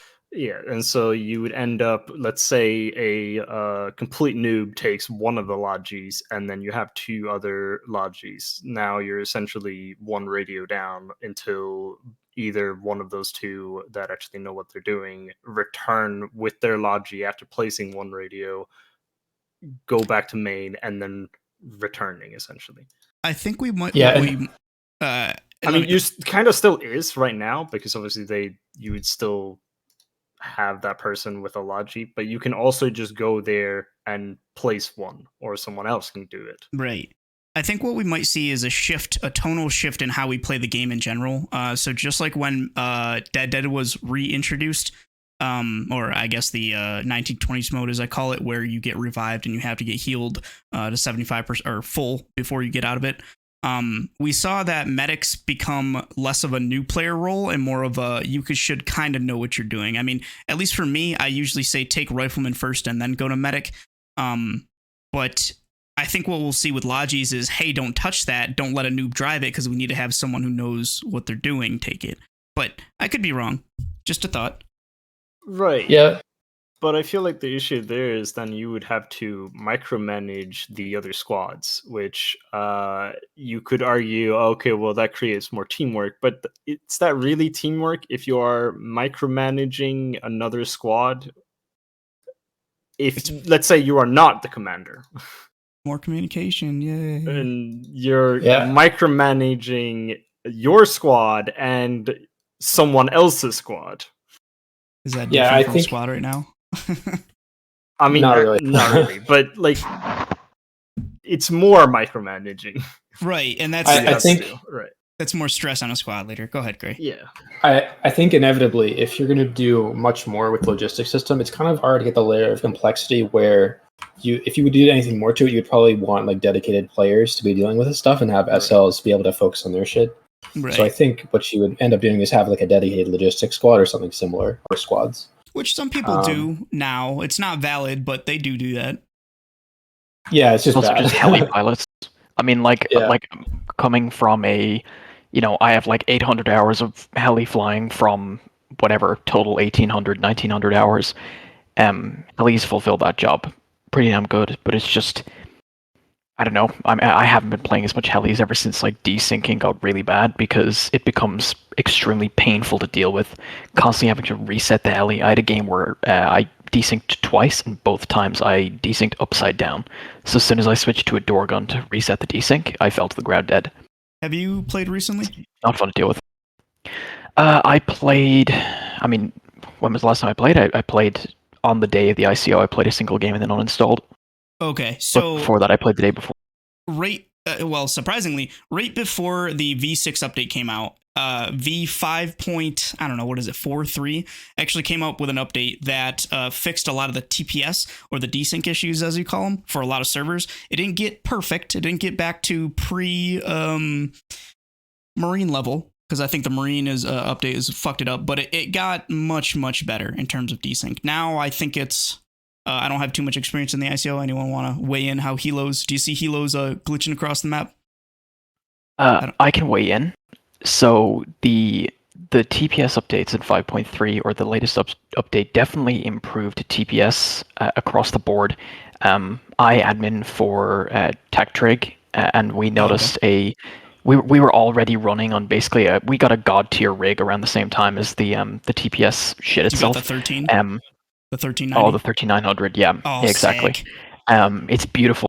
And it was so powerful that we actually had to limit it, because it was killing itself. Because if you took the TPS limiter off, it would actually start to just basically go over the limit, and completely, it would shut down the server. So we limited it. But like in terms of TPS, we would have been fine on our old rig with the TPS updates. However, helis, it's at this point, it's not even to do with TPS. It's just desync. I've still seen the same issues since that update, and since the overall TPS improvements with helicopters. Oh, interesting. You don't even need to switch seats. Yeah, sorry about that, man. A lot of people call desync as TPS issues, so I just inadvertently correct them and be like, no, it's most of the time it's TPS. But I deal with new players who don't know their fucking ass from their gun, so I mean their butt from the gun, but my mistake. Sorry about that. Well, so like obviously TPS and desync are related, but like I just feel like, well, because desync is caused by a TPS issue, but like even before the major TPS drop off, there was still desync issues with helis. Like the PLA update was where I really started to notice it really badly, and then I mean, still even recently, even though I don't play him as much, every single time I would hop into a heli, every single game, if I switched seats, there would be an issue. And there were times where I didn't even need to switch a seat, and I would be told, "Hey, you need to switch seats and fix your desync issues." So I don't know. And then actually, I have some verification for that in chat here. We have Sin Jordan, who's actually saying that the ICO re-upped it. So it looks like ICO issues, or TPS issues at least, are still an issue and prevalent in the ICO. Again, I've only played 6 hours of the ICO, so I can't speak too much on it. But again, anyone can weigh in and correct him or me. But he is a pretty good hat and lap player, so I'm sure he's trying to shoot down helos and not doing too well. I think it should be also clarified that 6 hours of the fully released ICO. Correct. Yeah, no, I have probably 107 hours in the ICO over the CPTs, or the playtests collectively, but, that's like, 11 hours per or something like that. I don't know if you remember, Winter, but you and I actually played in the very first full ICO game on Manikugan. No, dude, I played some squad. Okay, fair enough. What were you doing? I don't even remember what he did. I was the commander. Oh, I'm usually pretty critical. Caster. Commander. What's that? The magic caster, the wizard. The magic caster. Yeah, the commander. He casts his spells. Nah, I drink a lot, dude. In fact, I'm about to drink some vodka right now. Watch me. Use drinking to replace your squad addiction. That's the best. Someone's got to. It's all good. I had another really good, what I think is a really good question.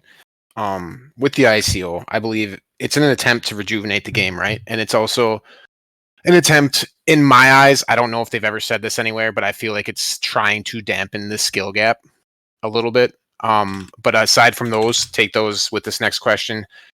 When they're doing this, they're changing a fundamental gameplay aspect of their game, and it changes the balancing of their game mode types. I have only played ICO a few hours here now, but what I've ever seen, and what I've seen in public at least, is the amount of communication that you would absolutely need to win as an offensive in most layers of invasion seems to be far too much, and I have not seen very many wins coming out of that. So I don't know if, does this ICO, in my opinion, I feel like it breaks that game mode. Like it is destroying a game mode in their game for public players. I mean, yeah, you're right. I think it depends on the map more. It does depend on the map. You're absolutely right. But when there's 6 points or more, and it's not it's an entirely small map, it is almost broken every time. Is what I'm saying. Because everybody understood that question as it came out. A large map with a lot of open ground, then for sure. But if it's a smaller map, then sort of, at least in my opinion. I mean, we've all been saying the same thing since playtest 1, and that's that these changes are going to enforce the turtle meta, and the defensive advantage that you already had in V5 is just made exponentially worse in V6. So of course invasion's broken. Just is what it is. Yeah. It's not that I haven't seen attackers win invasion, but it's been 5% of the games that I've played maybe that they've been able to actually do anything. Yeah. And I think there needs to be some incentive to push, which there currently isn't. I think that's more than you gain when pushing in the current version of ICO. Intrinsically, defenders should and do for most layers have the advantage in Invasion. Like I think, I mean, it doesn't feel like the goal anymore, but early on when Invasion was introduced, it felt like the goal was you were not to win as an attacker. Like when you won as an attacker, people, like, it was a party. It was Mo Bamba in the chat. But now it's like kind of a little bit more even. Like there's definitely some layers that are kind of messed up, especially with if you, any of the older players here, you remember there wasn't a wall before the first point, and now there is. There's a wall and a lot of layers where you literally can't drive forward to get to the point to build something. So they are trying to balance it, and it's kind of unfortunate, but what are you going to do? Where you'll close it? I mean, really, I think it comes down to, on that aspect, is just there is really no incentive to continue pushing when it doesn't even matter how well you balance your stamina. Somebody sitting, any competent squad sitting holding a point won't be pushed off of it now. There's no way to do it, especially if it's a hard point where mortars don't matter.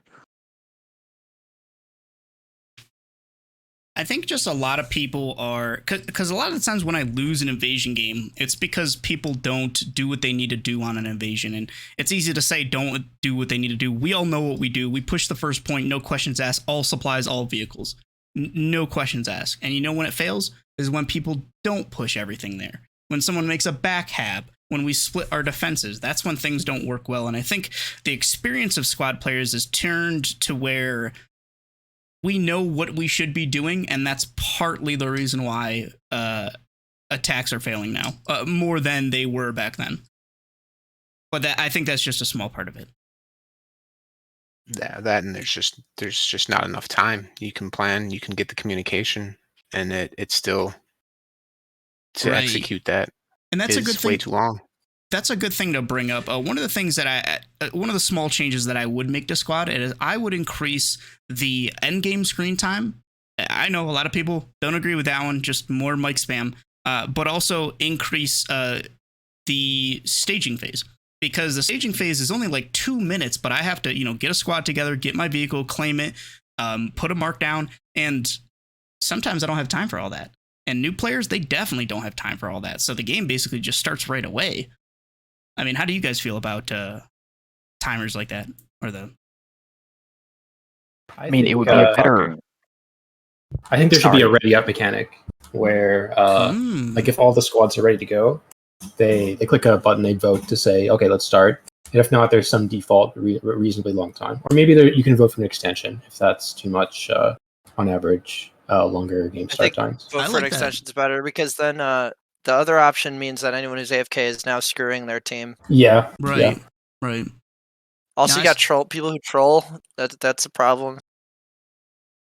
No, I mean, how many times have we gone to the bathroom as soon as you see the score screen? A number 1 turns into a number 2, and you're sitting there, and you're not even with your squad yet, or you didn't even build your squad, and you still got a strat and plan with like a second left. It'd be Look, man, the ICO fixed that. Don't worry about that, man. Oh, I know, 10%. Yeah, see the way the ICO fixed it. The way the ICO fixed it is that the games are so long that you can just leave in the beginning of in like the middle of a game, and you've at least 40 minutes to get back. Take a huge number 2 and come back. ICO enjoyers on Tactical Trigonometry were complaining about how boring it was, and they're like, "Oh, your team's so bad, it's so boring." It's like, no, they're not bad. They're playing the game the way it's supposed to be. Was that the Kohat game, Rail? Was that the Kohat game that Randy No, it was Gorodok. It was Gorodok where we lost, but we were just sitting. Because that's the game now, is sitting. You bring up a good point, because honestly, that's, for me personally, that's what makes the game unfun now, is the meta, the being an effective player is playing slow and defending. And that is not very fun. Well, I mean, just like going back to that match I was talking about on Yeho earlier, like, even I feel like people, they're getting way too tunnel vision now, and I think part of that is because of like how intense the suppression and everything else is. Like, I'm the only one sitting on Homestead on a completely empty point with no defense, and I can't get a squad to come to me because they're so tunnel visioned on the fight. I find it goes both ways. I find it goes completely both ways. I feel like squad plays not the meta, but the reality of it plays exactly as it did before. sometimes you have a team that coordinates, sometimes you have a team that doesn't. Like the only thing that is different now is people who were terrible before are having a fun time now. So that's the reality is still the same. Yeah. But everything's 10% slower. Oh yeah, no, it's now it's unfun. I mean, the classic squad shenanigans are never going to stop. Like, oh, my team is, they all have 2 hours, or they all just bought the game, or they're a free weekend, or no one wants to coordinate. This guy's an asshole. That guy's an asshole. This guy's 12,000 hours and is so apathetic to the world that he's just trolling me now. It's all that's going to stay the same. Sounds like me. So just play since we're the here, pissed rail Dr. Hammer clip. Yeah, since we're please. here Which and we one? have pissed rail in the chat, I would just like I'll to get say, it now. Give me a sec. It's not the God fucking damn it You're dude trying one? to lose the game. Oh. Pissed rail. Run Yep, back. there I am. Oh my god. Are you? Creamy players. Creamy's got one too. It's. Oh my. You don't have it? Well, I have it. I just have to launch SoundPad. Sorry. I'm not... Oh, okay. No worries. Yeah, that one's pretty funny. He's literally throwing the game. He's trolling you right now. Oh yeah, from Noe's. Yeah. Oh, Doc Hammer, I miss you, bud. You want me to play the full minute? No. Do you think? God no. Here's a question. Do you think that a guy like Doc Hammer, who has previously flaunted his many, many, many wasted hours on this game, do you think that, because I haven't seen him, I don't know what server he frequents, do you think he will continue to play now that the ICO has dropped? Bro, he stopped playing well before ICO, bro. Yeah, he stopped playing ages ago. He's a competitive League of Legends player now. Yeah. He could be autistic in that game. Good for him. And yeah. I played with Doc like a month ago. In squad? Yeah, he'll Yeah, he'll pop into servers like every Doc now and is then. funny because he's okay to his own squad. I say okay because he spent one game calling my friend a retard for like 30 minutes for no reason. But other than that, like he's not as toxic to his own squad besides like that one instance. But to other squad leads, he's just a piece of shit. Knowing what I know about him and worked with him closely with back when he was a comp caster, it's an act. I don't want to be like a Doc Hammer apologist, but I'm I realize. I'm a not sarcastic fan of Doc Hammer because he is such a good guy and he's such a cool dude, but he puts on this front of just being super toxic, and I think a lot of people just meet that toxicity and think that's instantly him. I even thought that when I first fucking met him, and he like told me like, "Oh, you don't know how to play the game," when I had 1,700 hours. And I was like, "Fuck you, dude," or "F you," because we're supposed to be not swearing in this chat. Sorry. That's cool. every community needs a heel. He once Like, we need people like Doc Hammer and Akbar to keep things interesting. I played for him for a while. Well, he's definitely a heel. Yeah. I agree with that, but so I used to play with him for a while, and we were having a night, and mechanical came in and asked, "Doc, why are you mean to me?" And in Doc true fashion, because you are a beep beep beep beep, right? Right. And he went down the line and he insulted like 8 people, and then he comes to me and he says, "Crack, I never insult you for one reason, because I know you will be sitting on the other side of your screen, laughing the fuck up at me." I mean, which he isn't wrong. He plays the person, and that's what's different about him. He knows what will work. It's the exact same thing with me. I know what works with a lot of people. I said it in chat before. I say I give a weird adjective to an objective because people listen to 3-syllable adjectives that are different in nature so I'll be like, "Hey, why don't you go why don't you go capture that beautiful, fantastic point C," or something like that. And people will think like, "Oh, beautiful and fantastic point C, that's not but they'll remember it because they think about it. And I play the person more than I play the game. And Doc does the exact same thing, but more to an emotional level. And he knows how to play. Yeah. It's like he's a streamer, of course. No, it's like placing. Sorry, go ahead. He know what I work with, so it's probably why. Like him on a good day is probably me, or like him on a bad day is me on a good day. At work. Right, absolutely. Damn, what was the original topic? We have deviated. Are you guys? Is this a stream now? I'm assuming. Yeah, so Socrates did his about a 3-hour stream about the the ICO changes, asked a bunch of questions. Then he shot it over to me. I was there for some of it, I think. Oh, okay. Earlier. So now it's on my stream, and we're just kind of just talking about things randomly. You know what I mean? I'm waiting for my dinner to be done. So Can I say something quickly? Go ahead. I was sent a screenshot yesterday and a few statements from a mod that's in with OWI, and they're actually making changes to the suppression system and a few changes to ICO as we speak. Shut your mouth. To what? Where? Let me see. So they're tuning the suppression system to be more like V5. So it's like a better version of V5. So it's more like the tunnel vision effect coming in. Yes. And they were doing that in the SDK yesterday. I got sent a screenshot. Well, then what else are they doing? Well, I've got a stat. Where's my statement here? Yeah. Is this like an official thing, or is this? So this is coming. This is coming from a guy that's testing it at the moment. And he's tested the ICO, and he's tested at the. I'll send him to you. Okay. Well, are they reworking anything else besides suppression? Well, these Socrates, general. These mods, like these guys that they're testing it out, they test out the ICO and they don't like it either. Like obviously no one likes ICO, so they're testing it and their thoughts. No. This is actual. They're actually testing it out, and they're hopefully gonna bring it in soon. I've got screenshots here of what they're doing. Give me a second. I'll save these images and I'll send it to you. First off, is this? I don't want to get Winter in trouble. So is this like supposed to be public information? Well, I didn't say it was secret. You did? Okay, what is that? You said that. Let's not. Aaron, you know this is being streamed live, right? Like this. I'm streaming right now. Okay, all right. Just want to make sure. I mean, we don't want a situation where someone's leaking private stuff, because someone did it about the hosting Discord a few days ago. Posted in Squad General. Wait, Bo, are you TT Bo? You have the beautiful voice of a child. Has anyone ever told you that? I've literally never heard you talk before. This is weird. You've never heard Bo speak? Me either, dude. First time I heard Bo speak was in a scrim.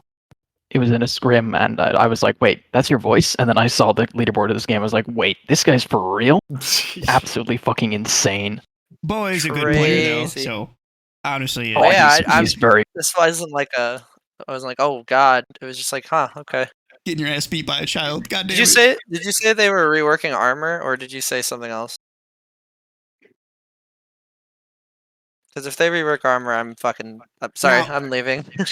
I will say that take this with a grain of salt, because I should know about these changes, and I have no fucking effing clue what he's talking about. So, like I said, check general. He doesn't have a general, does he? Oh, he does. Yeah, he does. Please keep me. Oh my god. Oh yeah, I saw this. Dubs posted it. Someone. Yeah. What we were asking for. If Dubs posted it, that's above me, so that checks out. That's I'm friends with Dubs, so yeah, he sent me the screenshots yesterday. Don't think we should have said names. If that's what the suppression's gonna look like, that looks if that's what the suppression's gonna look like, I am 100% on board. No, that looks good. Oh, so more tunnel vision. Yeah, that looks brilliant. How good is that? See, the first image is 50%, and the bottom image is 100% suppression. All right, that's I'll show it with you guys. Assuming that this is going to be part of a overall change, like this is going to be a suppression change, and then there'll be a gunplay change. This is way better. The tunnel visioning, like I've said this to people as well, like tunnel visioning is so much more realistic, because everyone who I've talked to who's like shot at in combat has talked about the fact that you literally, like, yes, you can only see in front of you, but you're so tunneled on directly what's in front of you. You just, that's a way more realistic depiction of being shot at than just suddenly you become fucking short-sighted, you can't see anything, and you need glasses. I can tell that it's 100% more realistic, that one. Yeah, a million times. From yeah, I mean, that's the general human reaction. There it is. There's the big. I mean, that's the general human reaction to stress and high intense situations with adrenaline pumping anyway, is to tunnel vision and you notice we have more blurring on the edges, so, more of a tunnel vision look. I am, if that's what that's going to look like, I'm 100% on board. Like, that's amazing. Now, legitimate question here: is that going to affect more of the nauseating stuff, though? Because I don't. mean, looking at a still image is one thing, but experiencing it in game is. I mean, what we have now, where it's full on blur, is what's making people nauseous or giving them eye strain, giving them headaches. You know what I mean? So maybe having that tunnel vision and then having a middle sort of clear still, it might be better. It's the pipscopes. We've been over it with the parallax stuff and whatnot. So I mean, this would help, but I don't think it would mitigate the entire issue. I haven't gotten, I haven't been nauseous from it yet, but I definitely have had eye strain from this game, and after a while do get headaches, which I've never witnessed, never experienced in a game before ever. So, and if it's happened to a lot of people, then it's a massive issue. And I think another element. There's no difference. I think another element of the gunplay that makes it so nauseating is the fact that a lot of the I've noticed this. A lot of the movements when shouldering the weapon and a lot of movements when looking around are very much exaggerated. So, for instance, bringing the gun up to your shoulder, it's almost like his aim is not to look down the optic as fast as possible. It's to just kind of get the gun up. And so it's a very exaggerated kind of upward movement, and then kind of I don't know if you notice that he kind of shoves it into his shoulder. It's really weird looking thing, and then when you're looking around, the gun is swaying left and right. I think that those very much over the top reactions also feed into this idea of people losing track of where they are on the screen and losing track of where they are in the game, which is something you don't even get in a lot of movement shooters like Titanfall or Apex. You kind of know where you are because everything that isn't the game is linear. Your hands are linear, your gun is linear. It's not moving around like that. And I wanted to say that for me personally, the main reason why I don't like the ICO is simply and truly the scope misalignment from your eyeball, your character's eyeball, to the optic. Swooper knows you get kicked, you get punched, you knock over, doesn't matter what happens, you are locked onto that weapon looking down that optic. I do not care about the sway, the recoil. I can manage all that. Just let me have a clear sight picture pretty much at all times. And that's honestly it for me. So while that screenshot that apparently is being reported as so he calls it it was made in Photoshop by Dubs. So we don't know if this is, again, take it with a grain of salt. If that does become what it is, that's not going to improve it for me personally. It's not a Photoshop. It's an actual part of the SDK, and it's a pressure prototype that he's working on at the moment. I know. I'm just saying, let's take it with a grain of salt because we don't want anyone to be definitely wrong, right, sure. or in trouble. So,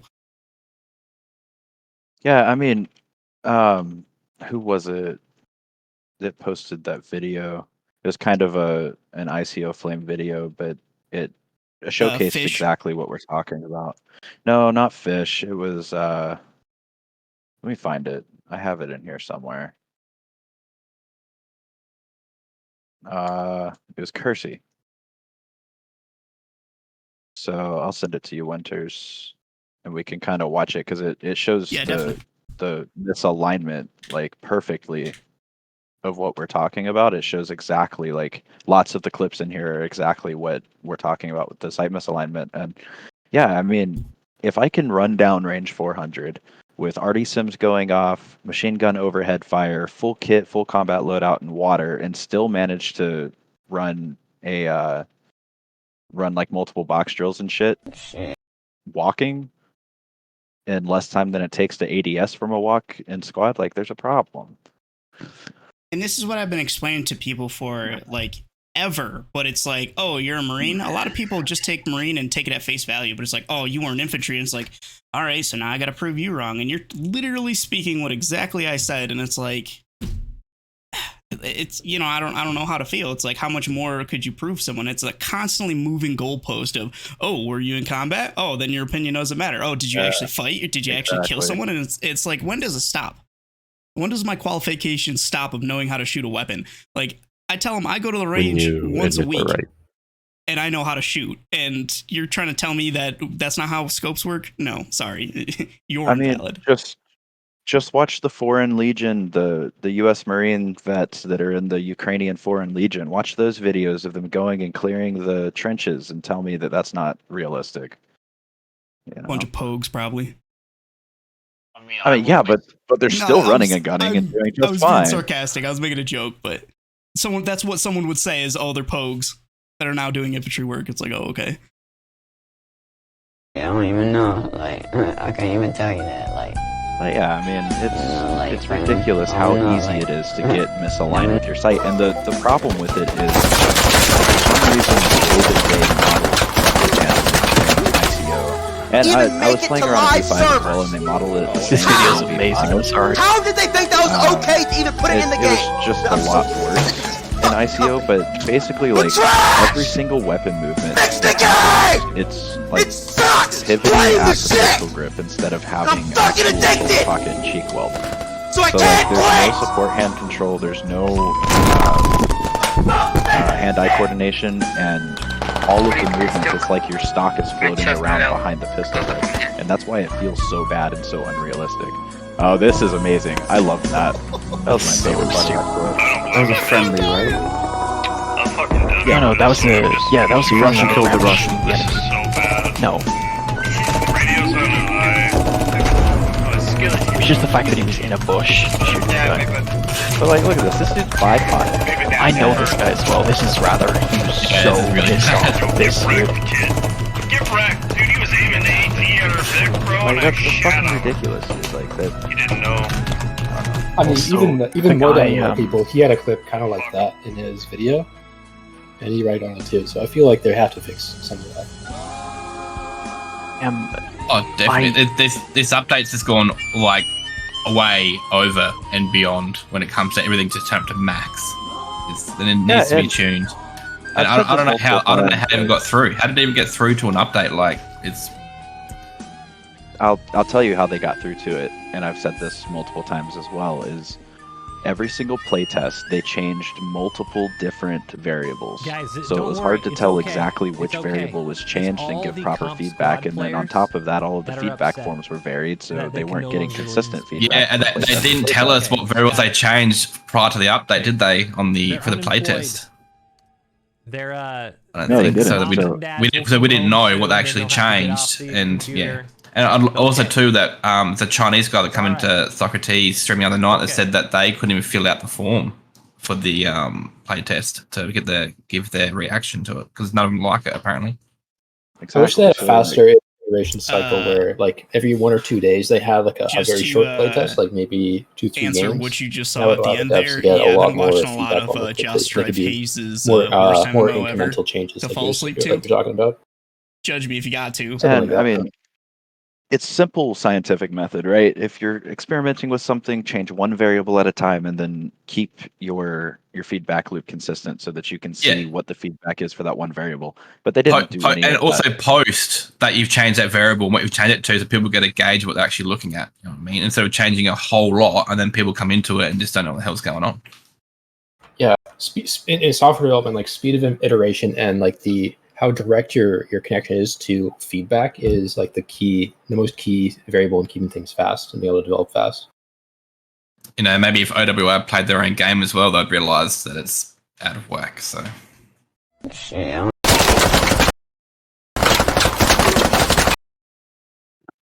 But yeah, I mean, it's just. So I've said multiple times before, like, I like the general direction that they're trying to go, but it feels like they should have moved it 10 yards and they fucking punted it 70. So one of the things that I wanted to bring up about that video too, definitely miffed me, but it has more ramifications than just jumping onto a boat. But the segment was essentially them running off the dock and trying to get on the boat. But since double jump has been removed, they can't do that. Well, there are certain climbs in the game that require double jump to work that do no longer work. The prime example is Black Coast. When you're going underneath the tunnel in the destroyed fort, you can't climb up to the edge because you need double jump. And now that effectively takes that entryway out of the game, and it's so asinine in the means of what was confirmed by Virus was it wasn't meant to make people work together. It was specifically meant to kind of cordon people into a certain play style. I'm kind of paraphrasing. I'm gonna fuck it up, and I know he's gonna yell at me. But it was specifically to make it so like you couldn't just parkour over everything. But they didn't think about like, oh, this map that requires that action for this strategy that you put into the game. But again, to be fair, going back on my own words, the person that put that in is no longer with OWI. Tim made Black Coast, and Tim is now working for, he's lead map dev for Modern Warfare 3. So good job, Tim. Oh, wow. You're watching this. Yeah. Nice. Yeah, he made a sweet jump. You know, I mean, there's a server out OWI there- seems like a feeder, don't they, to a better publisher and developer. So, I mean, people moving out and going to bigger things, good on him. Absolutely. Yeah, if there's a server out there that considers an NG putting a sandbag down to climb something as glitching, then just go play on another server because that's asinine. I mean, I got banned from. They've created maps with their double jump and vaulting system in mind, and now they've just pretty much destroyed. Like you said, Black Coast, it's useless now. I mean, like that one And section. are they going to fix it? They've built these maps around their game, and now they've changed their game, and you can't do certain things in these maps anymore. Like, that's exactly right. They're not going to fix it. They're just going to leave it because it's OWI. Yeah, like I mean, there's a lot of walls on like Korra, for example, that you can no longer get over, even though they are like shoulder to head height level that you should 100% be able to like climb over. I've been having that the whole time in ICO. I've been trying to vault over things I can usually vault over, and I can't do it anymore. Yeah, and it's not You know? like specifically on Korra, it's not that you can't because it's too high. It's like it looks like you can because the model is like shorter than the actual hitbox or whatever. At least when it comes to like the climbing stuff.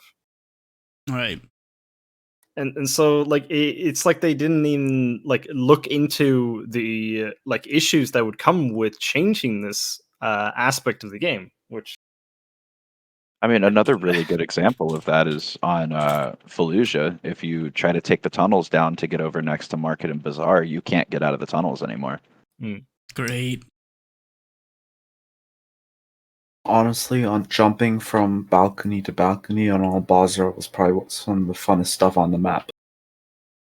right, but I can see if they would like the change specifically is to get rid of that aspect of it, which I think is totally fair. I mean, I see it in the same way of like the QA spam. I don't mind if it's in the game, but I also the jumping of buildings and then vaulting to save yourself from fall damage, I don't mind if that's in the game. QE spam is kind of stupid. But at the same time, I don't care that they removed it, I guess. Yeah, I used to have a strong opinion about this, but to be honest, like in comparison to the rest of the changes, it's kind of small peanuts. Right. At least when you look at the reason why they wanted to get rid of it, but specifically for the like no double jump, they clearly didn't think it through very well, or at least didn't give themselves enough time to fix some of the like maps to properly accommodate for the fact that you can no longer do that. I think we all agree that we are all unanimously, pretty much every player is down for more teamwork without question. However, some of the changes that were implemented for specific quote-unquote teamwork to increase teamwork orientation is not working out as intended. One of the things I like to personally bring up is this 10% speed increase. I'm okay with it. I'm fine with it. It doesn't bother me. However, all it's really doing is making people run from point to point 10% slower. Do they consider it a little bit more? Yeah, probably 10% more, but not much. They're still running there and they're taking forever. So I don't see that as an effective change to have people move from point to point more. That's just one example. There's a lot more. Yeah, well, the issue is you reduce the speed by 10%, but there are so many like players out there that are just like not paying attention to the fact that they are moving slower that they will not even realize that they are moving slower. They will obviously notice when they're like reloading or swapping over because it's That's not a 10% decrease, right? But just overall, people that aren't paying attention and don't care won't notice it. And so they're still going to do the same shit that they were doing before, which is walk from main to the first flag for God knows what reason. Right. I do want to kind of respond to something in chat, if freedom. Go ahead. Yeah. So someone made the comment, how would this like enforce teamwork or any gameplay mechanic for that matter? And the fact is, it doesn't. But you do have to admit that certain changes will promote teamwork over others. So I think if we all agree, if they completely got rid of the squad system entirely, that would probably reduce teamwork.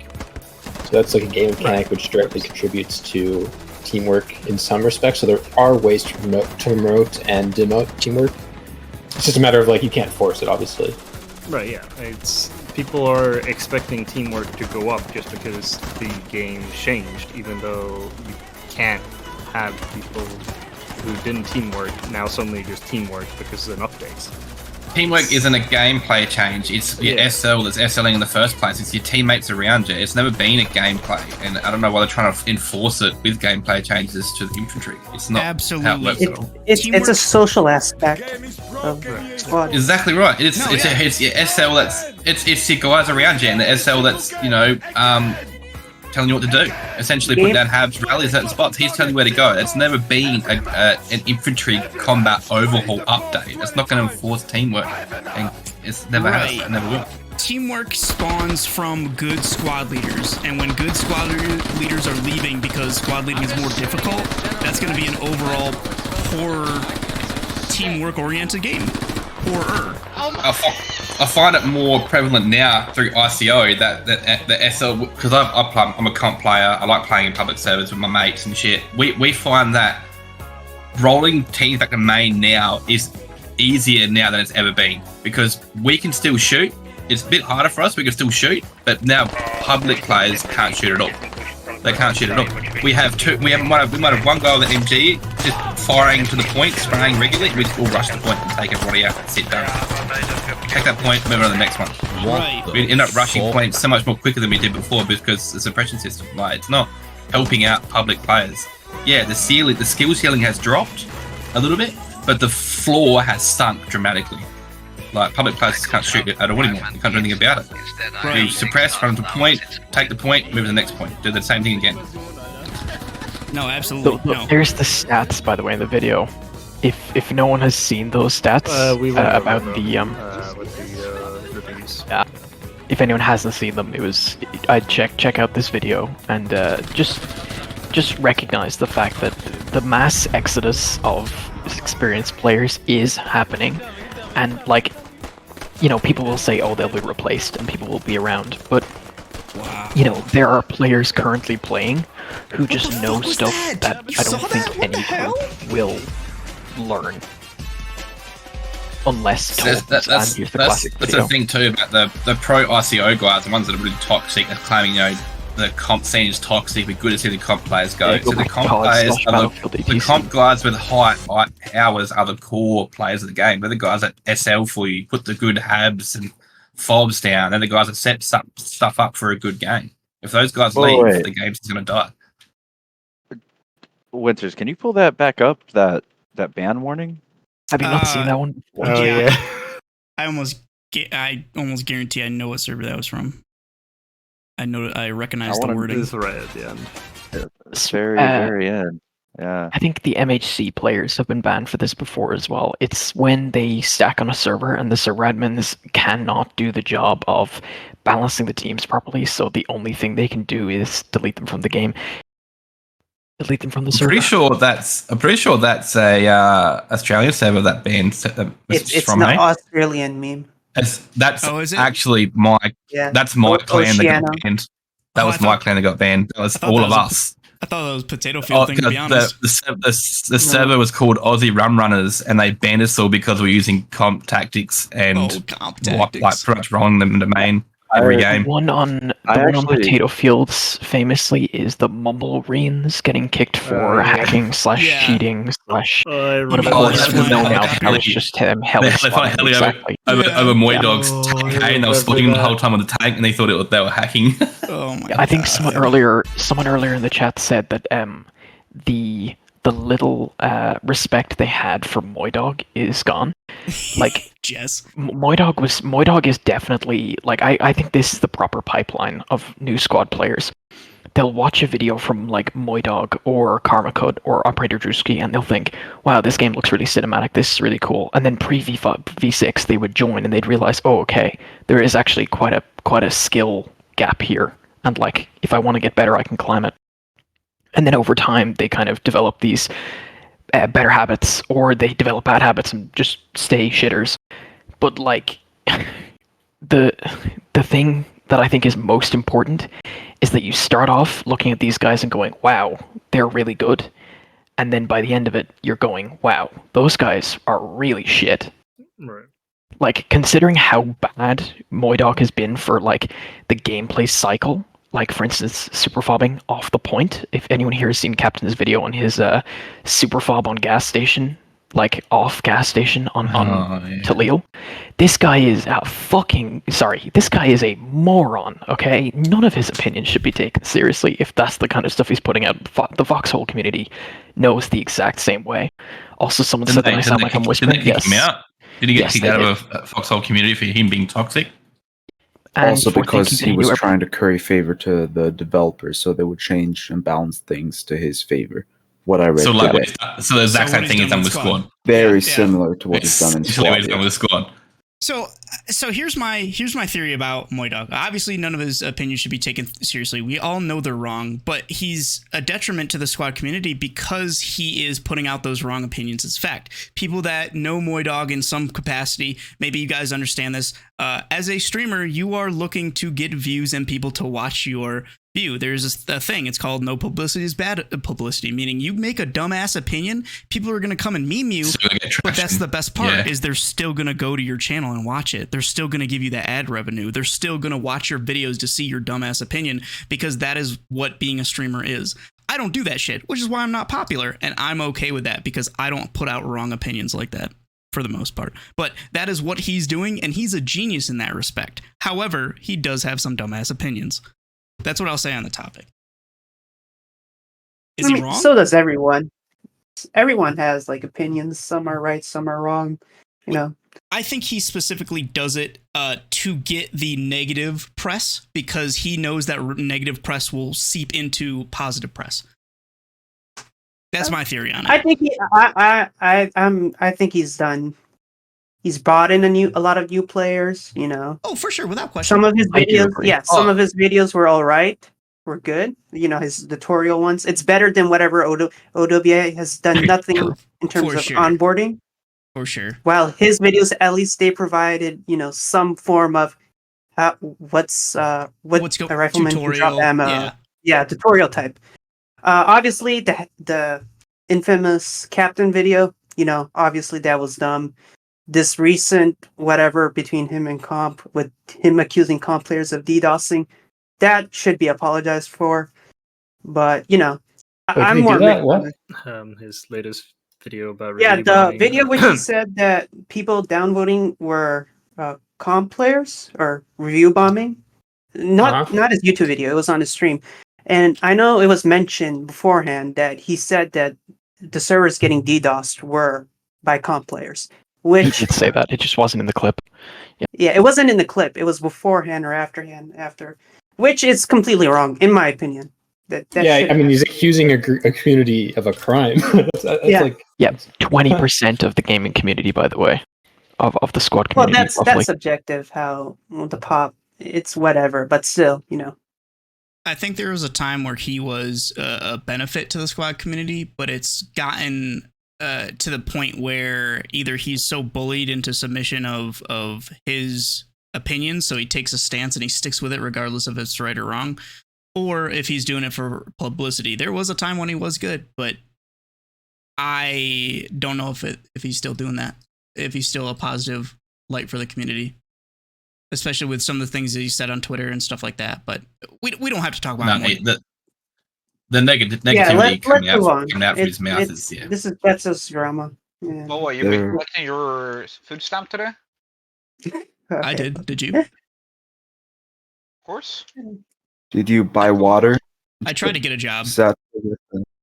No, I went to Starbucks with it. Sick. Oh no, there's this thing where in the US, like they buy water, then empty out all the water bottles, take in the plastic so they can use the money to get from the plastic to buy cigarettes. Okay, well he's yeah, he's right. That does exist. I would just like to say I didn't get a job. I just told my mom to get off the couch and make me some bagel bites. Chicken tendies, dude. Chicken tendies. I'm a student, so I'm officially not unemployed. I'm a student, but I have a part-time job, and Squad has been keeping me running. I joined competitive during like the summer break, and it's been an absolute like joy playing at a competitive level.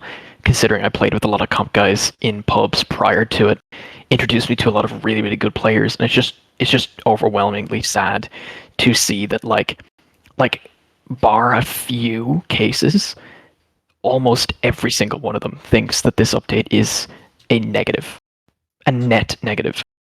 So, real quick, my food is done. I will be ending the stream. If anyone wants to catch a reply to that, definitely go to. But I'm gonna go individually one by one. Just give us your final thoughts on the ICO, and maybe anything else you want to give. So, go ahead and reply to Scriptum's what he just said, and then we'll start with Aaron. So really, just it's not a massive overhaul change we need to make. Just calm down the spaghetti arms, the suppression, and a few other things, and the game is going in the right direction. That's all I've got to say. Just calm down a little bit. It'll be fun. Absolutely. Benedict? I fucked your name up. I'll just call it Ben. Yeah, just Benedict, whatever. I played a bit, mostly only like the Vic. It's fine. It just needs some changes and revamping. I mean, at the end of the day, they make the updates work despite them always having some type of major game-breaking bug or performance issues. I just wish they could find those and fix those things before they release. Absolutely. For once. Great. Boa? If you don't want to say anything, you ain't got to. I don't really care. Yeah. Okay. Crack? I don't need to say anything, I think. That's cool, man. Creamy? I think the ball's in OWI's court at this point. I mean, I think players that don't like it have made a statement, and I think it's a good statement. And it's well, maybe not good's the right word, but it's I think it's as powerful a statement as you can get. At least, talking 3-4 days after the update.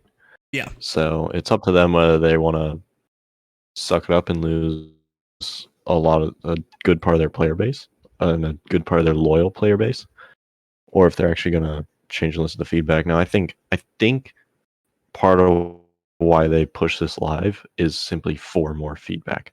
Like there's a hope in me that that's what this is for. They've done it before. So I can only hope that that's the thing, and that they'll change it from there. For sure, definitely. Great. Yeah, I still think I've always thought that this is likely a just an information issue where they didn't actually have a sense of what the community actually wanted, and more importantly, probably the reasons that they wanted it. It just had a misperception of their community, and they're going to change things now. That's my hope anyway. And also, and the second thing I want to say is I've been overall pretty impressed. Like, minus obviously there's going to be friction when it comes to text chat formats like Discord, but I've been pretty impressed overall about how the community is handling it, at least on the anti-ICO side. So yeah, that's all I got to say. Cool. Yeah. Awesome. Matt. I don't really have too much to add. I mean, I actually hate the entire update pretty much, and that's about it. So sassy. Thanks, Matt. Yeah. Scriptum? I only have one thing. Actually, I don't even have to say anything to say. I'm just going to let the man speak for himself. They call me Soy Dog. Yeah, that's all that needs to be said. Other than that, update is shit. I personally think that everything doesn't need to happen. I think the game performed fine. I think that the pip scopes are cool in concept, but obviously being OWI, they cannot even. I look west on Fool's Road and I lose like 20 frames. So if that is an existing bug, then how the hell are they going to get pip scopes to work? And then last thing, I could very much easily return to the game and just use my lots of experience on helis to act as a crutch, but I won't, because why the hell would I re-download the game that I've spent 1,800 hours on when I feel betrayed by the devs? Why would I bother doing that? Just play their game. Yeah, definitely. I'll stay cold turkey. Powerful statement for sure. And lastly, Swooper, what you got for us?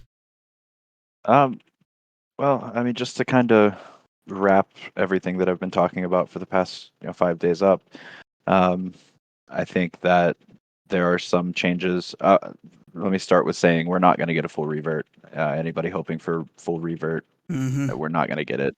So I think the way to move forward would be listen to the feedback, give us a happy medium, give us gunplay that feels satisfying, and then for the pro ICO side, really, all I have to say is, if you've never played squad comp or even watched a squad comp match, I fully encourage you to try to figure out what that side of squad is about, because a lot of you have no idea what you're talking about. So the things that you say they just aren't true. Realize that the community that's so vocal against the ICO right now, they're your server owners, they're your admins, they're the squad leaders that keep games going really well. They might kind of know what they're talking about a little bit. And then otherwise, man, like, I'm really sad to see this, because if it doesn't change, so many of us are going to quit, and I'm addicted. I need my fix. You know what I mean? So. Yeah, absolutely, man. Oh, I'm sorry. Did you have more? No, that's about it. I think we've all pretty much gotten our voices and opinions out. So. Yeah, thank you, winners. Yeah, absolutely. I want to thank each and every one of you for keeping it civil, not memeing too hard. We definitely had our fun. This feedback, I hope the devs will see. I will be uploading my segment, the After Dark segment, to YouTube as well, and then I'll be sending both videos to the devs that I know won't yell at me. So hopefully your feedback is heard. So once again, thank you guys. I appreciate it, and yeah, be on the lookout for the video. Appreciate it. Yes, sir. I'm gonna do my outro. You guys, welcome to staying here. It's not my server. I don't give a fuck. Hey, no, I'm going to bed.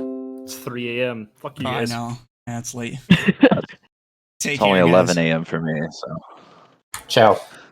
I'll listen to the outro in the morning. All right, guys. Do I have a? Let's see. I probably need to rebuild my just chatting segment, maybe. Oh God. Nope, we hide that real quick. Where's my beautiful face? I need to see it. Hey, I actually have a shirt on, which is a surprise. Text box showing up. That's cool. So yeah, guys, thanks for watching. I appreciate it. Hopefully you guys enjoyed it. I know it's a little different. We were meant to do some squatting today, but I felt that this was a much more valuable use of my time critiquing the squad infantry combat overhaul with some of squad's well-known players, competitive players, multi-thousand-hour players. Because I too feel very passionate about this, and while I might not be able to put together a string of sentences, a string of words to create a coherent sentence, I think doing what I do best as a caster and as a streamer, I can at least be the middle ground or the go in between. Knowing who I know, I think is powerful, and I really do keep you comp players in mind. I've always kept you comp players in mind, because I agree with the two core truths with any video game, and that's a modding scene and a comp scene will keep a game alive for years to come. So to see it neglected, especially a game that I love so much, is painful. I really do hope my closing statements. I really do hope that some of these changes do get walked back. Man Dude's mod, our mod on the Sin server, does exist. If you guys want to check it out, it should be up. But me and him both have agreed that we hope that we don't have to do the mod. For one, because updating it would suck, but two, because we don't want to leave the game that we love. And I hope people that are watching this video or this stream understand that we're just very passionate about a game that a lot of us have been playing for years. So to see this game that we've been playing for years go away, it hurts. Which is where a lot of passion comes from, and definitely my own passion as well. But once again, thank you guys. I appreciate you watching this. This will be uploaded to YouTube, so you can meme me all you want, or the dumb things that I say, that's okay, or meme anyone else, because they can get over it.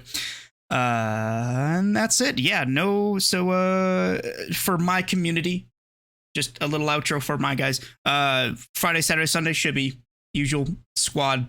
We will be doing something different Saturday. I promise you. I promise. But once again, last time, because I'm pretty sure this is the third time. Thanks for watching. I appreciate all the subs and follows that I get. And take care. Enjoy the rest of your night, day, or evening, wherever part of the country you're from. Take care, guys. You're breathtaking. You're breathtaking. Thank you, Super. I appreciate that, big dog. Take care, guys.